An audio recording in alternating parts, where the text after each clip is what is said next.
to be this way. Back in March, the leaders of Kosovo and Serbia met at the dreamy lakeside town of Ohrid, North Macedonia, to sign what should have been a roadmap to a lasting peace. Under the Ohrid Agreement, Belgrade would have stopped blocking Kosovo from joining international institutions. In return, Pristina would allow a level of autonomy for majority Serb districts in Kosovo's north. The sweetener? A chance for both nations to be brought into the EU.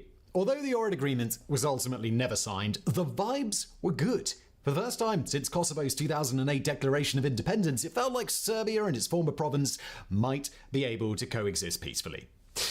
Well, what a difference 7 months makes. Jump forward to today, and tensions between Belgrade and Pristina are at their worst in decades. In late September, armed Serbs ambushed and killed a Kosovar policeman. Since then, Pristina has been warning that Belgrade is planning for all-out war. So, how worried should we be? Could the Balkans really be about to return to the bloody ethnic violence of the 1990s? Well, today we're going to dive into the toxic escalation between Belgrade and Pristina and ask if Europe might be on the verge of yet another war.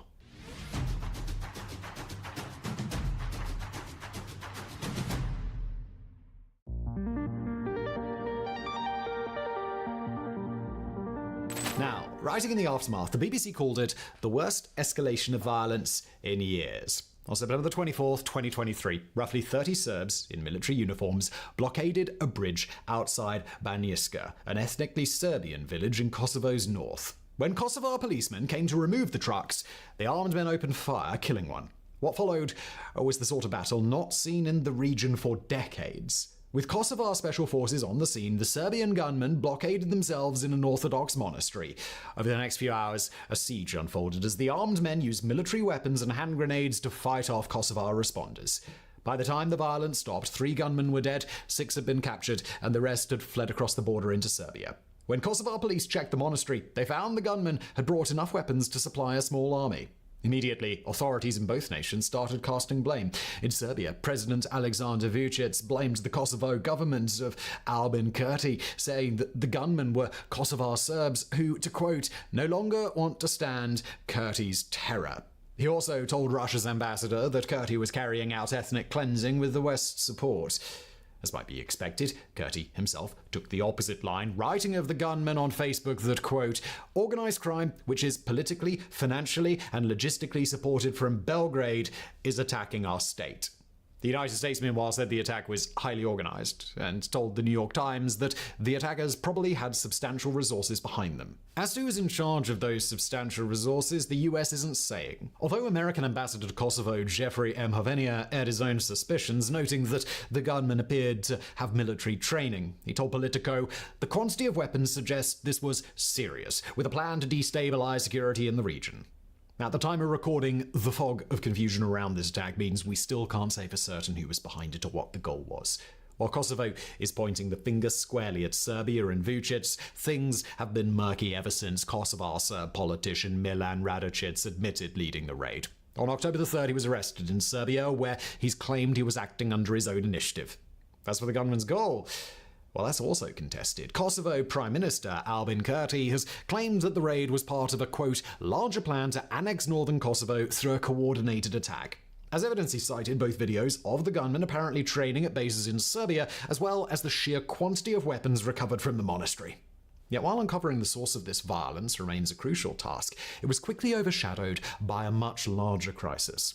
On the 27th of September, the White House announced an unprecedented buildup of Serbian troops along with tanks and heavy artillery on Kosovo's border. For a second, it looked like the armed raid might be followed by a full-on invasion. Luckily, an attack has, at the time of recording, yet to materialize, and hopefully it never will.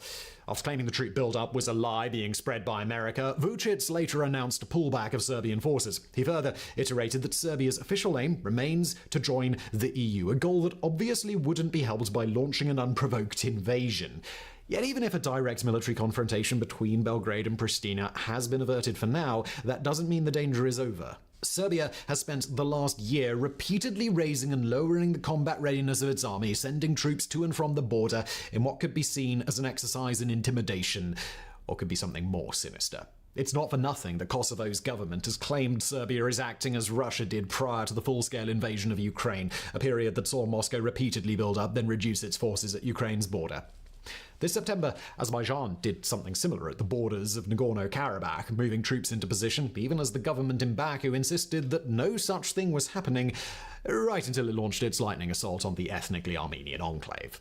Since 1999, a NATO force known as KFOR has been keeping the peace in the troubled nation. Consisting of 4,500 troops from 27 countries, including the United States, it is now boosting its presence near the border. 600 new troops, mainly from Great Britain, are to be deployed. The hope is that Belgrade won't dare risk killing NATO troops and thus be dissuaded from attacking. Now, at this point, you might be wondering why Serbia would want to invade in the first place, why the region is so unstable, and why the relationship between these two countries is so bitter.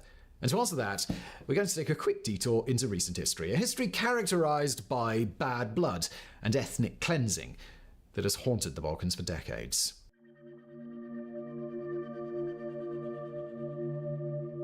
Now, coming at the end of the 1990s, the Kosovo War acted as the capstone to a decade of violence. The operatic finale of the blood-soaked Balkan Wars, in which all the principal players, religious hatred, ethnic strife, joined one another on stage for one last and tragic number. Doing such a complex war justice in just a small part of this video would be impossible. So take our usual disclaimer that what follows really are just the basics. It's the Cribsy version, designed to give you enough information for the rest of today's story to make sense. Not that there was ever much sense to the sheer brutality of this conflict. Although it broke out in 1998, the Kosovo War's tangled roots can be traced back to 1981, when ethnic Albanians in what was then Yugoslavia rioted for more autonomy. At the time, Yugoslavia was divided into 6 republics: Croatia, Serbia, Macedonia, Slovenia, Bosnia and Herzegovina, and Montenegro, all based on ethnic or religious differences. Kosovo, though, was merely an autonomous province of Serbia, a fact resented by the ethnic Albanians living there who felt they deserved equal recognition. Sadly for them, the 1981 riot.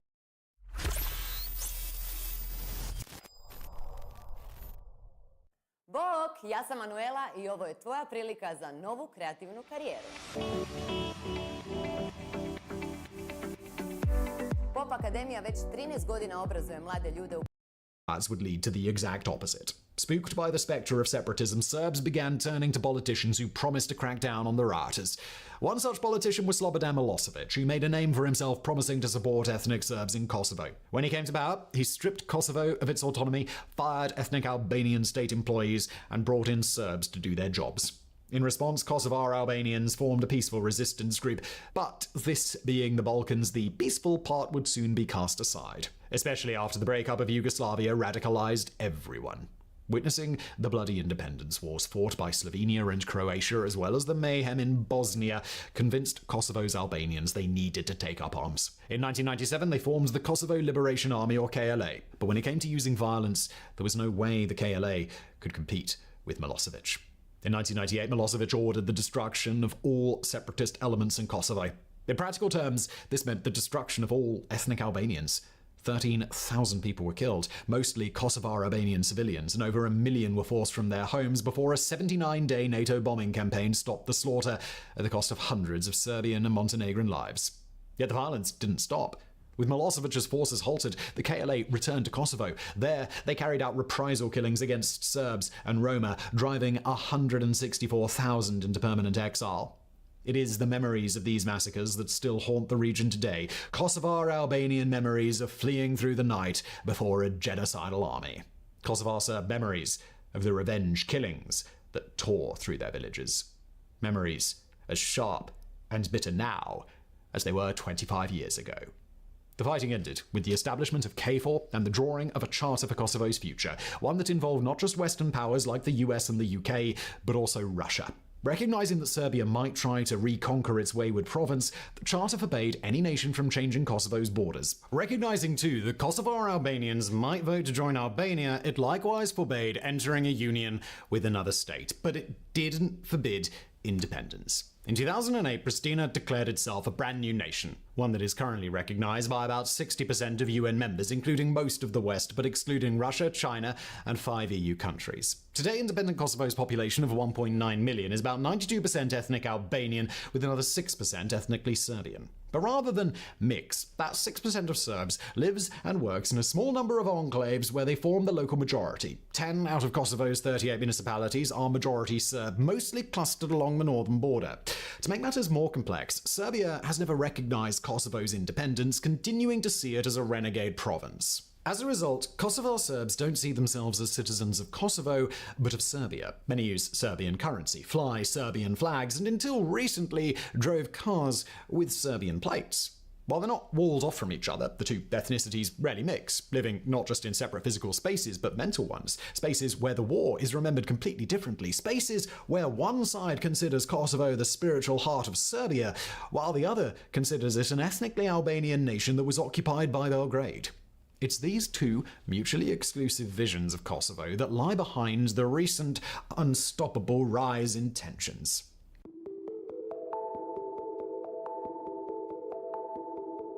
Now, as bad as the armed raid on northern Kosovo was, it's not the only time this year things have threatened to spiral out of control. Back in April, local mayoral elections devolved into chaos after Serbs in the north refused to take part. The boycott led to ethnic Albanians winning in Serb enclaves on paltry turnouts, in some cases as low as 2%. Obviously, winning an election in which 98% of voters refused to vote does not amount to a democratic mandate. Nonetheless, Kosovo PM Albin Kurti told the new mayors to take up their posts, dispatching special forces to protect them. The result, rather predictably, was massive rioting. In clashes, some 30 KFOR troops were injured along with 52 Serbs. Bad as the violence was, though, it also demonstrated something else, that Vučić isn't alone in pouring gas on this dumpster fire.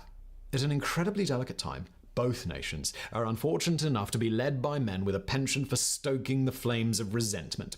To get a flavour of both leaders, you need only look at their backgrounds. Vučić is a former ultranationalist who worked under Slobodan Milosevic as information minister, broadcasting dehumanizing propaganda to justify atrocities against ethnic Albanians. Look at their backgrounds. Vučić is a former ultranationalist who worked under Slobodan Milosevic as information minister, broadcasting dehumanizing propaganda to justify atrocities against ethnic Albanians in Kosovo. Kurti, meanwhile, is a former KLA affiliate who was imprisoned and beaten by Serbia during the Kosovo War and has a track record of refusing to compromise. In 2015, he set off tear gas in Kosovo's parliament to halt a vote on giving Serb areas more autonomy. It's the combustible mixture of these two men that many blame for the current tensions. Two men with passionate, nationalistic bases and a flair for the dramatic. A Serbian activist, Rada Trajkovic, wearily told the New York Times, "We are stuck in an ego game of two leaders." And this is a game that has included some extremely weird twists. Take the original spark that ignited tensions back in the summer of 2022. Car license plates. Ever since Kosovo became independent, ethnic Serbs have continued to use Serbian license plates as a way of showing they reject the government in Pristina. In 2022, Kurti's government tried to ban the practice, introducing fines for anyone who refused to switch to Kosovar plates. Rather than go along with the ban, Kosovar Serbs rebelled, setting up roadblocks and torching the cars of any Serb who used Pristina-issued plates. Although Kurti backed down, it was just a temporary reprieve. In November of 2022, his government tried again to implement the idea, only for every ethnic Serb policeman in the country to resign en masse. The subsequent arrest of one of those policemen on unrelated charges caused North Kosovo to again explode in unrest. Unrest that only ended when Vučić personally went and asked the Kosovo Serbs to stand down. Now, if you're gobsmacked that mere license plates could lead to so much trouble, you have to remember that the plates were only a symbol of deeper issues. Just as the choice of saying Derry or Londonderry isn't really about proper nomenclature, so too are Serbian or Kosovar license plates markers of identity. Identities that both sides feel are under threat. It was this feeling of threat that the Ohrid Agreement was meant to solve. Now, that's the agreement that we mentioned right back in the introduction. Brought forward this spring under the auspices of France and Germany, it was marketed as the best chance of normalizing relations between Belgrade and Pristina. At its heart lay an EU-brokered plan from 2013 that had never been formalized. Known as the Community of Serb Municipalities, sometimes translated as the Association, it envisioned giving the Serbs of northern Kosovo huge amounts of autonomy. This would have included the right to set local education, healthcare, and economic development policy, as well as allowing the local police forces to recruit mainly ethnic Serbs. In return for Pristina swallowing this bitter pill, Serbia would have dropped all objections to Kosovo joining international institutions like the UN and NATO. As a reward, both would have been set on the path to EU accession, with all the economic opportunities that implied. Yet while both Vučić and Kurti agreed to the deal, pressure from ultranationalists in both countries forced them to forgo signing it. The Ohrid Agreement never went into force. In its place, both ethnic Albanians and Serbs simply got an ever-smouldering dumpster fire, a fire that's now threatening to burn out of control.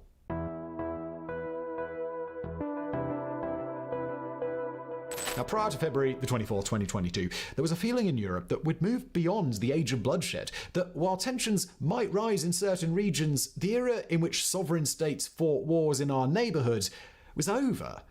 And that all changed with Russia's full-scale invasion of Ukraine. Ever since, it's been frighteningly clear that autocrats can and will send their armies over neighbouring borders. Less than 2 months ago, for example, Nagorno-Karabakh was an ethnically Armenian enclave that had been a self-governing de facto state for 3 decades. Then Azerbaijan's president ordered an assault and this de facto state ceased to exist. All of which is a somewhat long-winded way of saying there should be no excuses for complacency. If war breaks out between Kosovo and Serbia tomorrow, no one can claim it seemed impossible. No one will be able to escape their share of blame. Especially not when there's so much blame to go around. One of the biggest helpings undoubtedly has to go to the EU, which is supposed to have been guiding peace negotiations between Belgrade and Pristina for over a decade. In this, the carrot for Belgrade was always the massive economic boost that would come with EU membership. When Serbia first applied to join the bloc in 2012, that carrot seemed tantalizingly real. The EU had added Romania and Bulgaria back in 2007, and Croatia had joined in 2013. In the years since, though, short-sighted European decisions have left that juicy carrot looking like a withered and mouldy joke. The trouble has been the complete end to EU enlargement in the Balkans, even as countries applying to join have still been forced to jump through hoops. North Macedonia, for example, changed its legal name in return for Greece unblocking accession talks, only for Emmanuel Macron to veto the process. Albania and Montenegro have likewise been kept in the waiting room. The result has been a complete collapse in Belgrade's belief that Serbia will ever be allowed to join the EU. With that belief in ashes, one of the biggest incentives for Serbia to play nice with Kosovo has been removed. After all, why would Vučić risk the nationalist backlash from normalising relations with Kosovo if he thinks there'll be no reward afterwards? Not that we should place the blame solely at Europe's feet. There are plenty of local players who need to take some credit. How are you doing? How is your life today? I As took a recently nap. as September the 14th, EU High Representative for Foreign Affairs Joseph Borrell managed and then to I get took a Vučić nap, to and it agree was so to a good. revised It version was of so the good. Ohrid I'm Agreement. feeling so good right now. Rather than a breakthrough, the deal ended in deadlock when And now Kurti rejected we're it. listening to Apparently Beard and Brussels was McBeard, so livid that it called toyed with Vučić slapping a sanctions former on Kosovo. ultranationalist, To which be I'm fair, not really happy Not about. everyone thinks Kurti was wrong to refuse the deal. Writing in The Guardian, political scientist Jasmine Mijanovic argued that the West is currently placing too much trust in Belgrade, deliberately ignoring provocations like armed raids that Kurti has no choice but to respond to. It's all in the name of getting some version of the Ohrid Agreement over the line, no matter the cost. As to why the EU and USA might be incentivized to turn a blind eye to Serbian misdeeds, we can sum that up in a single word that currently symbolizes so many Western anxieties: Russia. Fair. Fair point. Did not see that one. I spoke to a Serb woman today. She's really into astrology. And you guys remember I wanted to learn how to do tarot reading. So she's really into astrology. And I'm a fucking nerd. So I'm explaining to her how I understood some cards that I've looked into. I haven't really looked into many because there's way too many of them and I don't have that much time, okay? But I looked into some of them. And you guys know the Fool? Like the Fool, the design of the Fool card is based on the... Do you just say Fool in English? We would say castle fool in Croatian would be a proper translation, I think. Like a dude whose job was to entertain the king, but like over time it came to a situation where he was the one able to say things that the king was too scared to say. Court jester, thank you. Yeah, that's what he was. That's what he was. So he was there to kind of be the one who can say these very brave things, because no one else could. Everyone else was like held back. But the court jester, he was the one who was supposed to say really, really strong things. And I made a comparison with Serbian government. I was like, yeah, that's kind of like how in Serbian government you got Vucic, and Vucic is pretending to be normal, right? But for a while, the only reason why he was able to pretend to be normal is because he had Vulin at his side, and Vulin was the one who was supposed to say crazy shit. So when there were conversations about Greater Serbia ideology, it was Vulin who was admitting to it. It wasn't Vucic. Vucic was standing on the side. You always knew Vulin had his full support, but he would never say these things, right? It would never leave his mouth. It would leave the mouth of a person designated to play the clown. And she was like, yeah, good comparison. Yeah, and Vucic played the same role. Yeah, true. Vucic played the same role, and now he got to the point of the president, and he chose his own little jester. So, funny how history repeats itself. And brother Serbs are still led by the same type of leadership. Serbia and Hungary make their own little union. The problem is, I may be a bit wrong on this, I'm not sure how correct I am on this, but Serbs and Hungarians close to me hate each other. There's this idea of, maybe if we have like Serbs or Hungarians around, maybe they would know more. But from my experience with their international relationships, part of the reasons comes from the Austro-Hungarian Empire, because Serbs saw themselves as mistreated under, Hungarians, and they really wanted to break out from their rule. So Serbs have this idea of Hungarians being wannabe imperialists again, and there is a part of Serbia, if you guys remember Vojvodina, it is a part of Serbia that Hungarians very much do claim. Croatia is also trying to claim it, but no one really takes Croatia seriously because they're not gonna do shit. But Hungarians actually unironically do claim chunk of Serbia. So I'm pretty sure if they make a union, they would fight between each other all the time. Serbo-Hungarian Empire. Serbia would want to be the first. That is what we have learned from the days of the kingdom, okay? It always has to be kingdom of Serbs, Croats and Slovenes. You can't put them in alphabetical order, because then Serbs will not have the first place and they get very angry over it, very moody. You see, despite Ukraine's slow counter-offensive, there's no denying the war has been going badly for Moscow. More Russian troops have died in 19 months than during the 10-year Soviet-Afghan war. A 3-day defeat at Kiev has now morphed into a quagmire without end. There's no denying that were the collective West to put its full economic might into the war, Russia would be defeated. For this reason, dividing or distracting the West is currently at the top of Putin's agenda. And what better way to distract everyone I could agree that was one part of the problem. Europe's most volatile regions. For months now, experts have been tracking a wave of Russian disinformation flooding Serbia with the aim of whipping up nationalist sentiment against Kosovo. This has included old chestnuts such as Kosovo authorities engaging in ethnic cleansing, as well as conspiracy theories that NATO countries are planning to use Pristina as a base for attacking Serbia. The main goal issues with Serbs feeling to push Serbian society like they're losing their importance, I'm pretty sure that name, even the proposal of that name, sentiment in Serbia, and thus stop the country from ever joining the EU. Since Putin isn't literally a wizard, though, he can't just magic up a conflict out of nothing. Oh, is it Wikipedia? Oh, yeah, we'll have to watch that one. I saved it actually previously for watching. I never did it. Whether or not I think I mentioned it a few times only. The point is we had a to whole distract thing the where we West from had to Ukraine, fix an Wikipedia. approach typified by Foreign Minister Sergei Oh, look at this Lavrov's horse gleeful face. warning over Kosovo, quote, "A big explosion is looming in the heart of Europe." Yeah. It may be an explosion for which Russia has already supplied the trigger. The Kosovar government has suggested the Kremlin helped organise the armed raid on September the 24th, potentially placing Putin behind the worst violence in Kosovo in years. Yet while he'd clearly delight in seeing a conflagration on NATO's doorstep, Putin isn't the only autocrat playing his own game with these tensions. There's also Alexander Vucic. So far in this video, we focused on Vučić mainly in his role as Serbia's head of state or as a conduit for nationalist feelings in his country.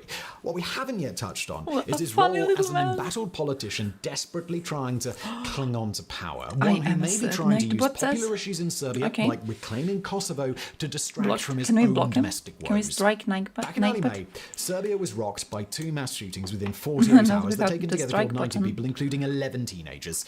In the aftermath, tens of thousands of people took to the streets to protest violent rhetoric in the media, by the way, have you seen protests in Hungary against Orban? But it's what happened next that shook the government. As do we expect them to actually do something? I'm 50-50. Grew throughout the summer into a wider anti-government movement unprecedented since Milosevic's ouster. Although no longer at their peak, the protests are still continuing, taking place in multiple cities every weekend. I mean, America this makes has them a lot likely more the people largest than us pro-democracy movement since the bulldozer School revolution in shootings 2000. don't happen here often. That was a real shock when it happened in Serbia. And then when another shooting happened, especially with almost immediately after. That was a big shock. 17th. Unfortunately, there are inherent dangers in trying to distract people by we're usually a bit more peaceful countries. I know it doesn't seem like that because we're Balkan. At the beginning of today's video, we mentioned how the leader of the armed raid, Milan Radicic, claims that he was acting under his own initiative rather than Belgrade's orders. While that's probably a lie, if it turns out to be true, it would be the worst case scenario. Carnegie Europe scholar Dimitri musiker. Berchev has written about how, if Radicic really was freelancing, it would mean that Vučić has lost control of his erstwhile proxies and that, quote, the militant nationalism Vučić has been cultivating has now given birth to forces he can no longer rein in. And that would bode ill for the chances of lasting peace between Serbia and Kosovo, because while the EU and the US might be able to make a deal between Vučić and Kurdi, there's likely nothing they could offer that would dissuade extremists like Radicic from launching more attacks. At the end of all that, then, there's little for us to do except circle back around to the question that we posed at the start. How worried should we be? And the answer, unfortunately, is anywhere from fairly worried to, dear God, it is time to panic right now. At best, we should worry that Pristina and Belgrade are caught in a cycle of tensions that threaten to spill over into sporadic acts of violence, a cycle that won't be broken under the current governments, but may be contained by intense Western diplomacy. At worst, we should worry that things are already out of control, that Serbian paramilitaries are determined to launch attacks in Kosovo to provoke a conflict, or that Vučić really is intending to go through with an invasion of Kosovo's But north. like now, when he shows himself and then Vučić very quickly, it's like, which of these possibilities, if any, is true. It could be that tensions will reduce to a but it's pretty blocky. You see how pretty two more European armies could soon it is, face and I like one those. another I like those. on the battlefield. What we can say is that this brewing conflict deserves the world's attention now. I saw Pirates of Caribbean, the first movie. In the past couple of years, this weekend, we've already and you know failed to that stop scene. The invasion of Ukraine. Shut up, beard dude. You know that scene in Pirates of Caribbean, first movie, when Jack is put on that island with Elizabeth, and they're drinking together, and they drink rum, and they sit on the beach, and there's like a bonfire and everything, and she says something like mildly, and he does the thing with his mustache. Man, I'm a big fan of those little witchy ones. It wasn't for the first. It was for the first time as an adult, because I had it on DVD as a kid, I guess. I don't know when it came out. I know we had it on like 3 DVDs. We had part 1, 2, 3. And me and my brother were watching it often, but like I was kind of kiddo and I never really cared. There's parts of the lore that I only understood now. Like the whole thing with why were they seeking specifically Orlando Bloom's blood. I only understood that now, to be completely honest.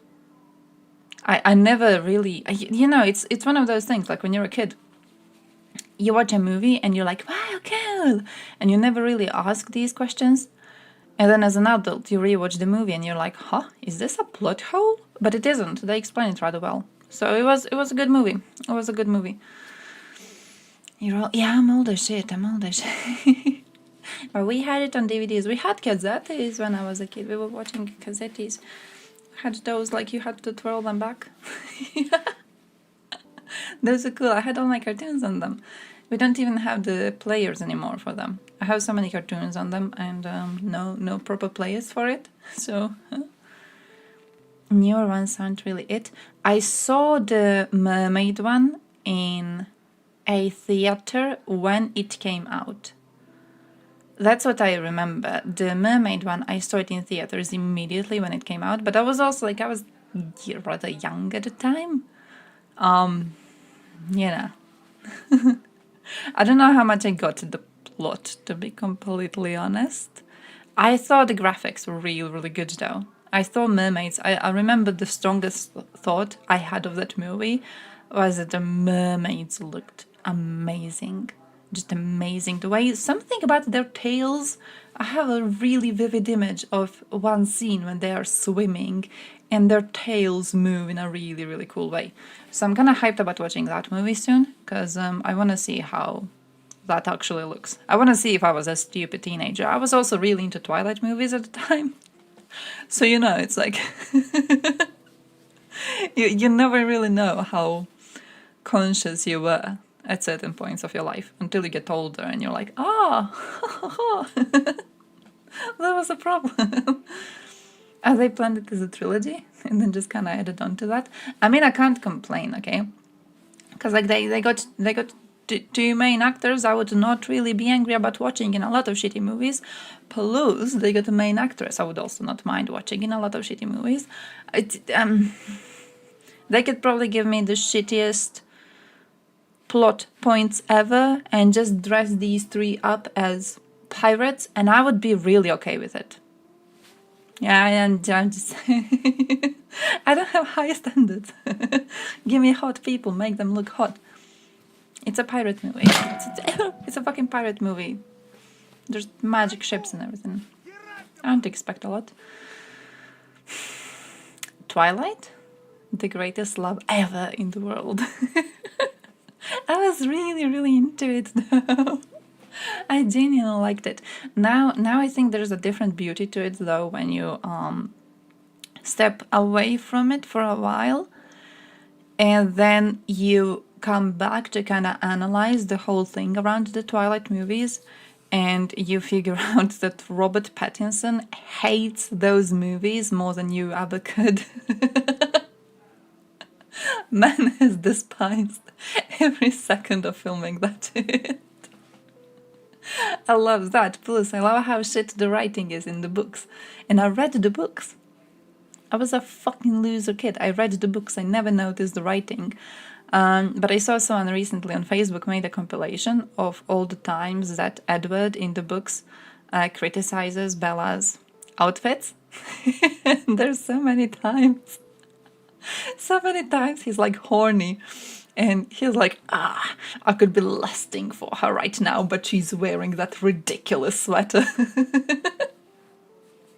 It's such a silly fucking array of books. God, I'm ridiculous. Worst movie ever though? I mean, it depends how you... I wanted to say depends how you define worst movie ever, but I think it takes itself seriously enough to be a bad movie still. It's not like a joke. It's not like, hee, we're trying to make a bad movie, so we made a bad movie. It's like, it genuinely thinks it's a good movie, isn't it? Her burqa? Oh, yeah, you know that scene where, no, that was, I wanted to say it was a YouTube video, but I think it was a TikTok thing, where they went through all the books. There's like a specific scene in one of the books where Bella describes her outfit, and the outfit looks really shit. It's like, it's a long khaki shirt and some blue blouse. And basically, when you like actually imagine the way it looks, it kind of looks shitty. It looks like a shit outfit. And someone I remember made that thing with like going through all of the descriptions of Bella's outfits and just pointing out how stupid they actually look. You like actually imagine them while reading the damn book. Plus there's always like some sort of Edward's negative commentary on it. So it's fun. It's a fun little thing to read. Fun little thing to read if you're into that shit. But yeah. I think that got me a bit out of fantasy books forever. I think that because I started with being really into it, And then slowly, as like new movies were coming out, I was getting less and less and less into it. By the point that when like the last one came out, I was fully out, right? And I think that slowly like losing the sense of interest. I think it slowly crumbled my interest in fantasy books overall, like fantasy media in any sort of a way. I can watch movies based on it and stuff like that. I don't know. I don't really find too much fun in consuming it outside of that. Like fantasy books and stuff like that, I can't. There's just something. Why? We've already failed to stop Azerbaijan's military actions in Nagorno-Karabakh. We can only pray that this time our leaders and diplomats won't be too late, that there is a path ahead for Kosovo and for Serbia, no matter how dimly lit that path may be. It could be a path that is marked with the single most important word of all: peace. He's being very, very dramatic, but like... they're just... you know, you get the energy. Like, what are you doing, my man? No, there's no path. As long as Vucic is the one leading Serbia, there's nothing here, okay? And we can't really remove Vucic from power, because removing Vucic from power, you know, done by a third action, would be a bit problematic and a bit undemocratic. So, there's just, I don't know. I don't see a lot of hope. I know it's a bit of a depressing view, I guess. I genuinely don't see a lot of hope for Kosovo and Serbia anytime soon. Kosovo is doing great things, by the way. Kosovo is doing amazing things. Kosovo politics right now is really, really good.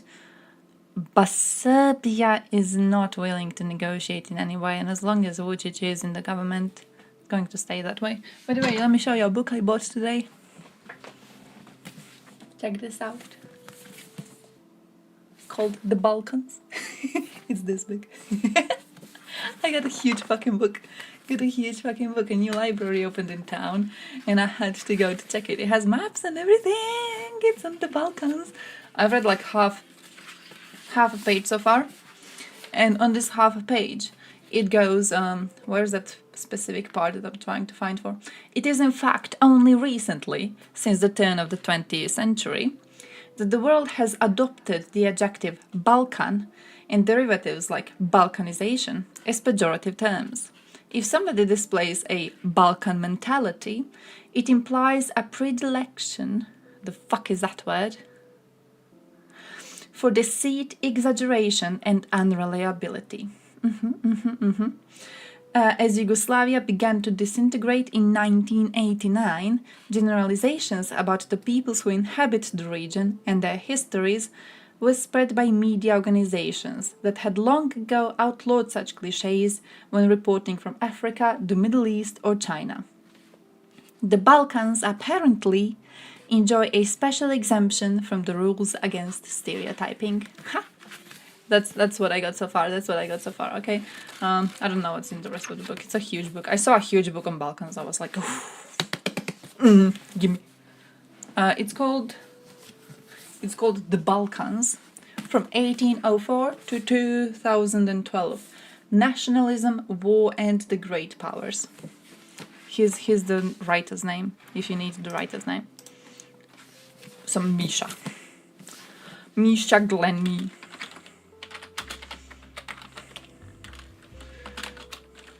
I Balkans 1804 2012. Let me fix this one so it's easier to read. Like this, okay? So, cool little book. Too much to read though, to be honest. You live there, just go outside. To be fair, listen, it's not how it works, okay? You go out there, and I live in a multicultural area, okay? I go out there and I walk to one person and I'm like, hey, what can you tell me about the history of Balkans? And they're going to tell me how dirty commies have destroyed everything, and Croatia used to be such a good state during World War II until Tito broke it all up. And then I ask another person, hey, what do you think about the history of Balkans? And they're going to tell me that Yugoslavia was amazing and the greatest force in the universe, and it was USA that broke it apart because USA saw it as competition. And then I ask a third person, and they're going to be like, oh yeah, Serbs Serbs are actually heavenly peoples. So sometimes, sometimes reading really long books kind of gives you a better overview of the situation than, asking people around you. Especially if you're in Croatia. Yeah, we have a whole move because HDZ recently started punishing people for wearing Ustaše memorabilia, which is something that I fully support, by the way. But HDZ recently pushed for a law which puts you in jail if you sing around Ustaše songs. Ustaše, by the way, I think most of you know, Ustaše were Croatian Nazis during World War II. A lot of songs glorifying them have been popularized in Croatian culture, especially during the Homeland War. So a lot of songs, a lot of symbols and everything. Currently, we are pushing for a law to make them more illegal than they used to be. And there's a lot of Croats, ultra-nationalist Croats, who are quite pissed off about this because they believe Ustaše should be allowed to be glorified because Ustaše were actually trying to do something good by building a independent Croatian state, but then evil Tito came in and destroyed it all. They're all outdated. There's actually some magic though in outdated books, I think.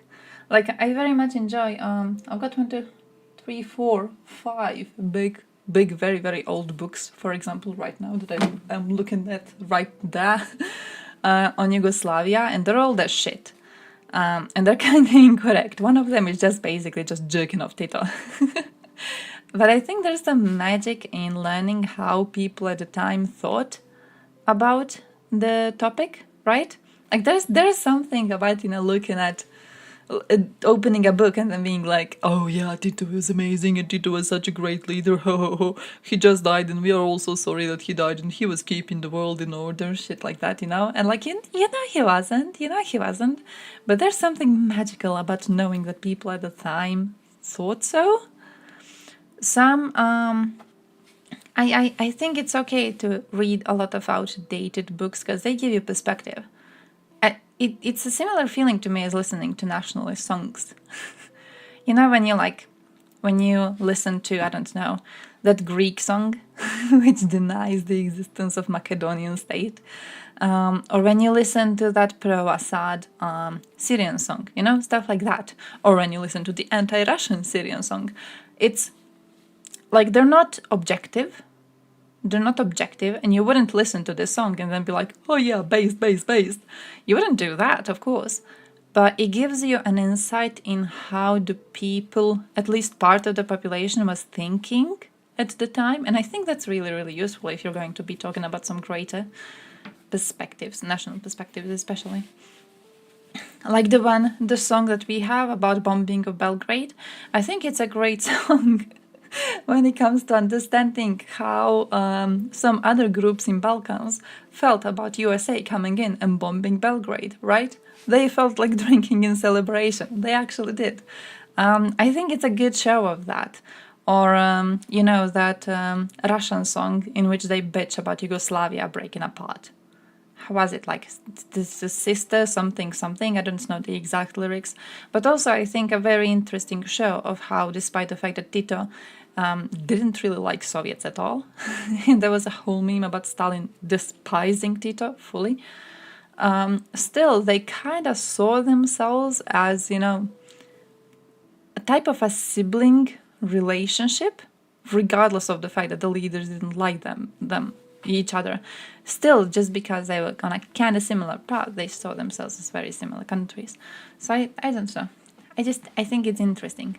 You wouldn't use it for learning, but you would use it to add some perspective. If I'm gonna give you the same answer, it was shit, then it's shit now. Probably gonna be shit in the future too. Well, that's kind of sad, holy shit. Like everything just bad now. No, it's gonna get better, you never know. Bible and Quran, yeah, those two. I think it's very interesting to read through those perspectives. I actually have a plan. I saw a great book today, but I didn't want to buy it because I already spent money on this one, and I don't want to overspend on my budget. But I saw a book today in the library, and it was from 2000, I think. And basically, some dude was interviewing Pope, and he was interviewing Pope on politics, geopolitics of Europe specifically. So I'm interested in that, you know. And in the same way, I don't think I would use it as an objective source. I wouldn't like learn about geopolitics of Europe from the fucking Pope. But it's a good book to look at how people with some Christian mindset would look at the geopolitical situation. So I think that was useful. I think that would be very, very useful. Lots of old German books are a bit though. Okay, I understand that. We were celebrating when Belgrade was bombed. We'll celebrate if NATO does it again. Yeah, definitely. Oh, definitely. Can't wait to go drinking for it again. But it's interesting because, like, when you hear it, only when I heard a song about it was I actually like, huh. I guess our people partied. And they actually did. They actually did. I looked into what they did. So, yeah, they were partying. They were making jokes about it and everything. They were happy. And it's a whole new perspective, and especially when it comes to the song about bombing Belgrade, I think what's important is that it's a whole new perspective coming from peoples who Serbia has attacked, right? That's what I think is a really, really important part of this conversation, is that usually when people bitch about NATO bombing of Belgrade, and I know most of us think it was based, right? Right, dudes, right? But whenever you hear people mention it in a conversation, it's mentioned with Serbia being the main character, right?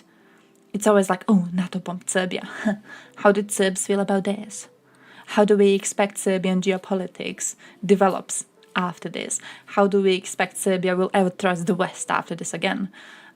Which are all important points to raise, definitely, but Serbia is made the main character. And I think what the song does is it puts someone else in the position of the main character, and especially someone else in this situation being victims of Serbian aggression, right? It allows us to be like, oh yeah, this is how we saw it. This is how it affected us. And it affected us by making us love NATO, because NATO bombed the aggressor. And the same way I feel about the song Thank You USA. Same thing. You're getting the perspective of victims of Serbian aggression right here. That is so fucking valuable. That is such a valuable perspective to just see and to have an access.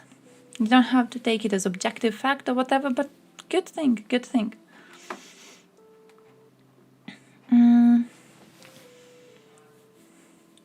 Reading a book about Israel-Palestine, but I always got annoyed when they don't talk about the current events.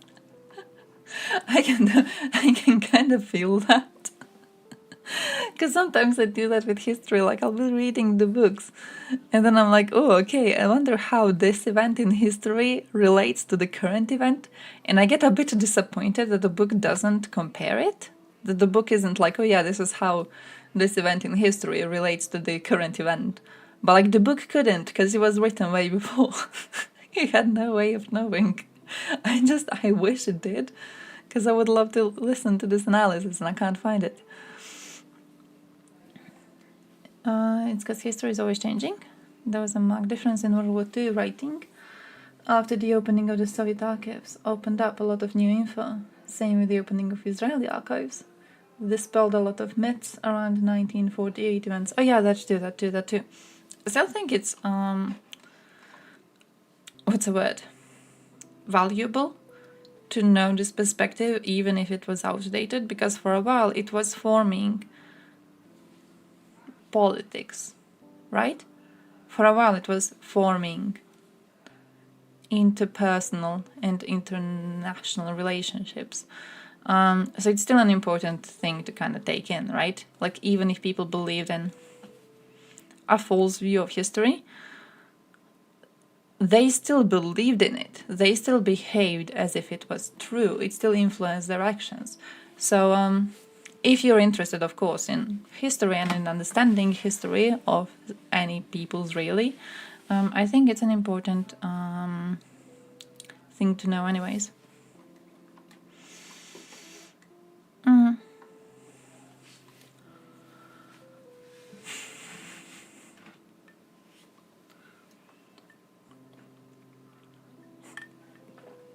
Bill Clinton, Tony Blair.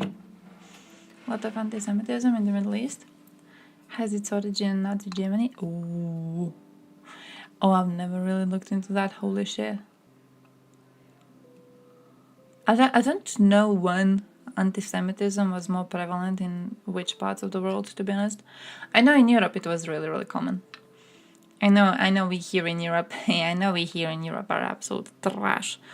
I'm not sure when it appeared in the other parts of the world. I focus on us. Okay, because we are the based ones.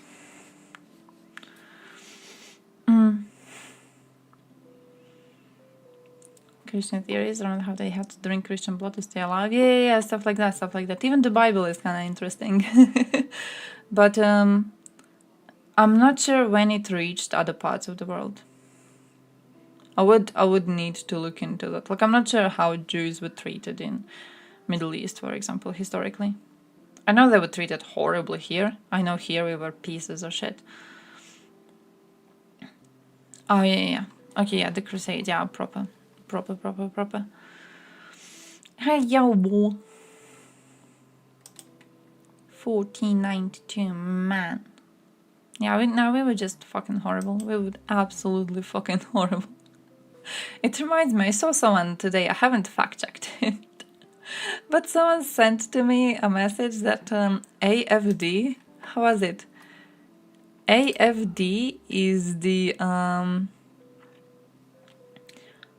biggest supporter of Israel, but also huge anti-Semites. Basically, the idea is that right-wingers in Europe, right-wingers who hate Jews, they support Israel very much because they want to kick Jews out of Europe and want to, push them into Israel. It's like, hey guys, we love you very much. We'll even help you pack your bags.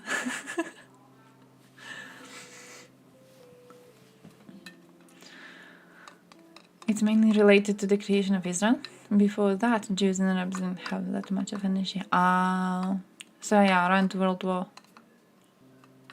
No, before World War II, the issues began, right?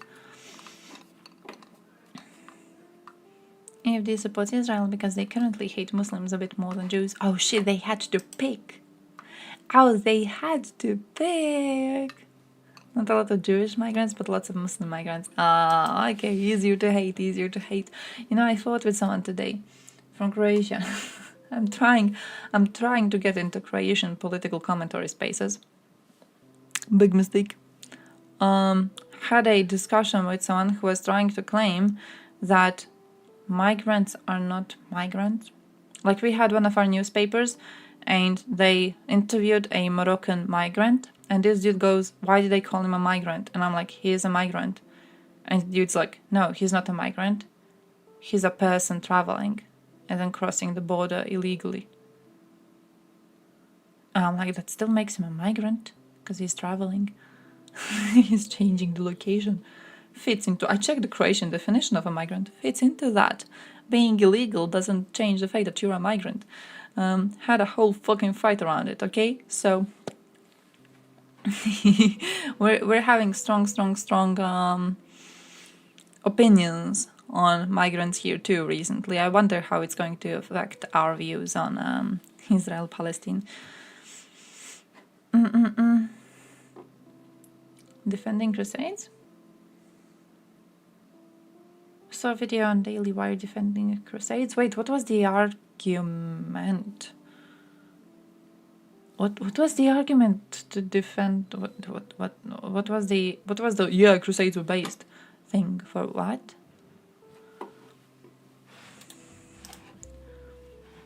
Wait, Daily Wire? That's the Ben Shapiro one?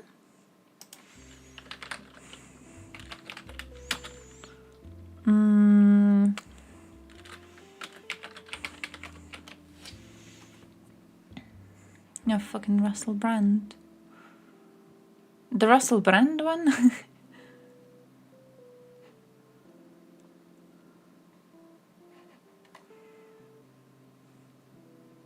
Because if it's I misspelled it. If it's a Russell Brand one, I could understand them being stupid because it's Russell Brand. It's Russell Brand. That's part of the reason why we needed a Jewish state, Israel. Yeah, we needed... We promised to give them a state of their own. We promised to give them a state of their own.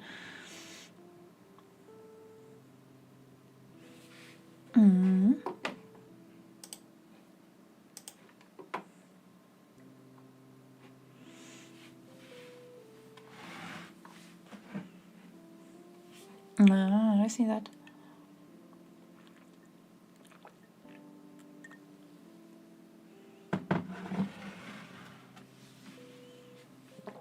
To be fair, I wouldn't be surprised for a second if they were treated anywhere else than in Europe. Because Europe was...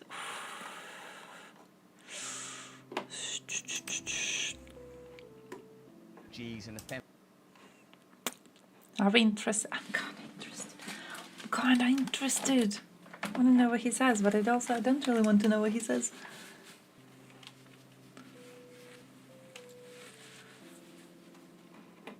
Emperor of religion. But most significantly, God happens now with us. God is happening. And the thing that trapped my mind, that my mind has been spiraling around ever since I heard it, is that if we do not live good, if we do not enact God, he has no hands but these, then there is no God. That we can create the grossness of the Kali Yuga, or the Kali or whatever they call it. We can create darkness, we can create godlessness.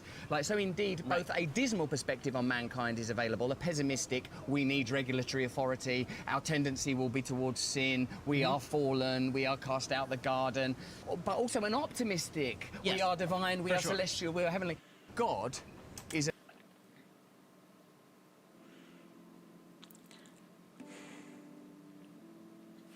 Were you guys on TikTok? When they had the, what was the meme? The human spirit meme. It feels like Russell Brand became a TikTok user when that meme was in full power, and that kind of inspired him.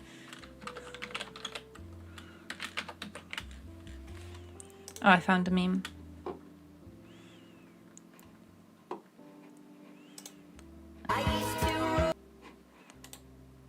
How do I copy link? Can I copy video links here? Let me check. Like these types of memes, okay?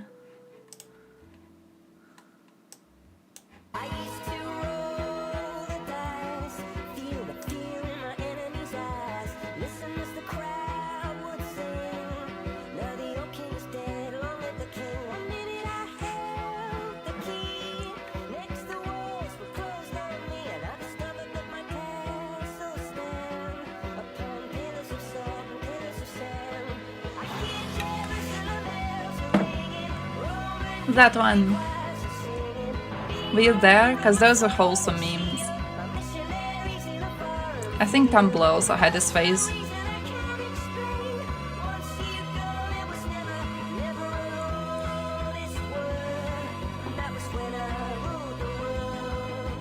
But that's the whole thing, right? It was just a bunch of memes about how the universe is a cold and dark place, and yet humans are prevailing and humans are continuing to fight and to create and to build and to love because we're humans and we can do this.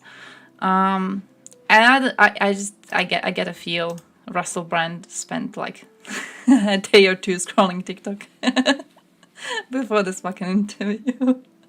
Just being absolutely mind blown from that. My For You page is nothing but conspiracy theories. Hey, I actually I wasn't using TikTok for a few months. I was really like often using it previously, and then I was like, oh, I wanna move away from this. I wanna move away from this thing.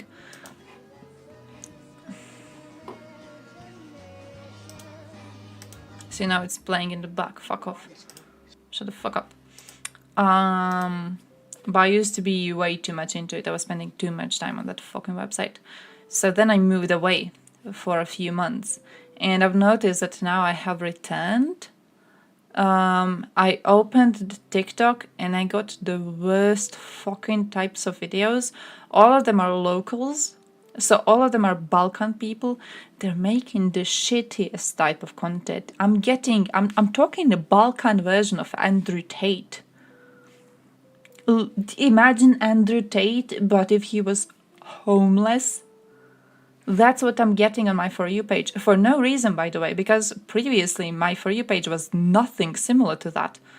I was never getting locals. I had a very specific For You page experience where I was getting mostly news commentary. It was cool. I did get a lot of Vatniks, but I kind of wanted to, get a perspective on what weirdos were posting around. But I was never getting like Andrew Tate bullshit. I got Pearl recently. The blonde one, the blonde one who does grifting online. I'm getting Pearl. Why am I getting Pearl? I think after a while your algorithm just kind of refreshes if you don't use it, and then you just get trash around. I wonder if that's what happens when you make a new account. Knobhead ballant pisswank twat.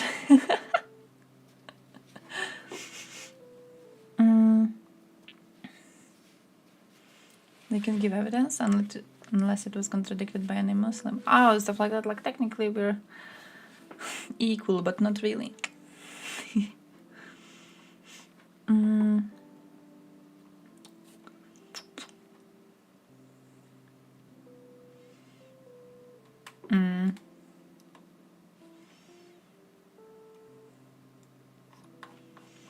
I think you may be having those types of fights.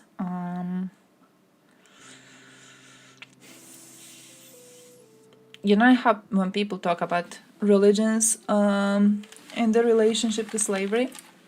That's what this reminds me of, because I've seen a lot of slavery-related discussions regarding this. So very often you get people criticizing Christianity for its approach to slavery. And then you always get people in comments being like, oh yeah, actually Quran is a lot better when it comes to rules on how you're supposed to treat your slaves. And it actually is, right? Like when you compare it book to book, when you compare it culture to culture at the time, Muslims absolutely treated their slaves way better than Christians did, right? Their book has talked about way better ways of treatment. But then you have a problem of them still being fucking slaves. And I think we're kind of having a discussion in chat where like one person is fundamentally against these types of mistreatment, and the other one of you is like, oh yeah, well there were worse people at the time too. Here. Influence of FSB agents in Bundestag. Oh, I actually haven't. Is it a good one? Who made it? Who made it? I haven't seen any videos. Because I'm a dumbass. I saved Germany video, by the way. Because I'm a dumbass and I haven't shown you any of the videos that I have saved. And I have saved a lot. So you have to watch the videos. The first thing you have to watch is our man Arthur, who is going to be walking us through the situation on the battlefield. Because it's very serious. Very serious. Okay, do your donations. Do helping in any sort of a way you can. The situation is very... I don't want to be too negative. But they're basically trying to do another Bakhmut, it seems, from most of the analysis. Russians are really desperate for another gain. Seems like internally they have interesting power struggles from what I've seen from most of the analysis of this. Some people are guessing that they want to have another big gain to present before Putin's elections in March next year. I don't think that is true. I don't think that is true because I don't think... I don't think Russians would pick anyone different than Putin, even if he didn't have a victory. You know what I mean? Like, even if he gains nothing, even if he loses land, I still believe most Russians would just stay apolitical and they wouldn't bother wanting to go and pick anyone else. They think being apolitical is keeping things as they are and not having any direct influence yourself. Therefore, they're just going to vote for Putin, that's it. So I don't really know I don't think they would be wanting to sacrifice that many men for elections that they know Putin will win anyways. I think it has to be something different. The internal power struggles within Russia seem a bit more likely to me, that like other officials are demanding some sort of victories from like the people lower on the scale. I could see something like that, like you're gonna get punished or you won't get your paycheck properly or whatever the fuck if you don't give me a victory. I could see something like that. I'm not really seeing the election. Theory. Oh, it's in Ukraine. If it's in Ukrainian, I'm interested, of course. They were protected by limited rights in the areas, but doesn't say how people thought of them. Ah.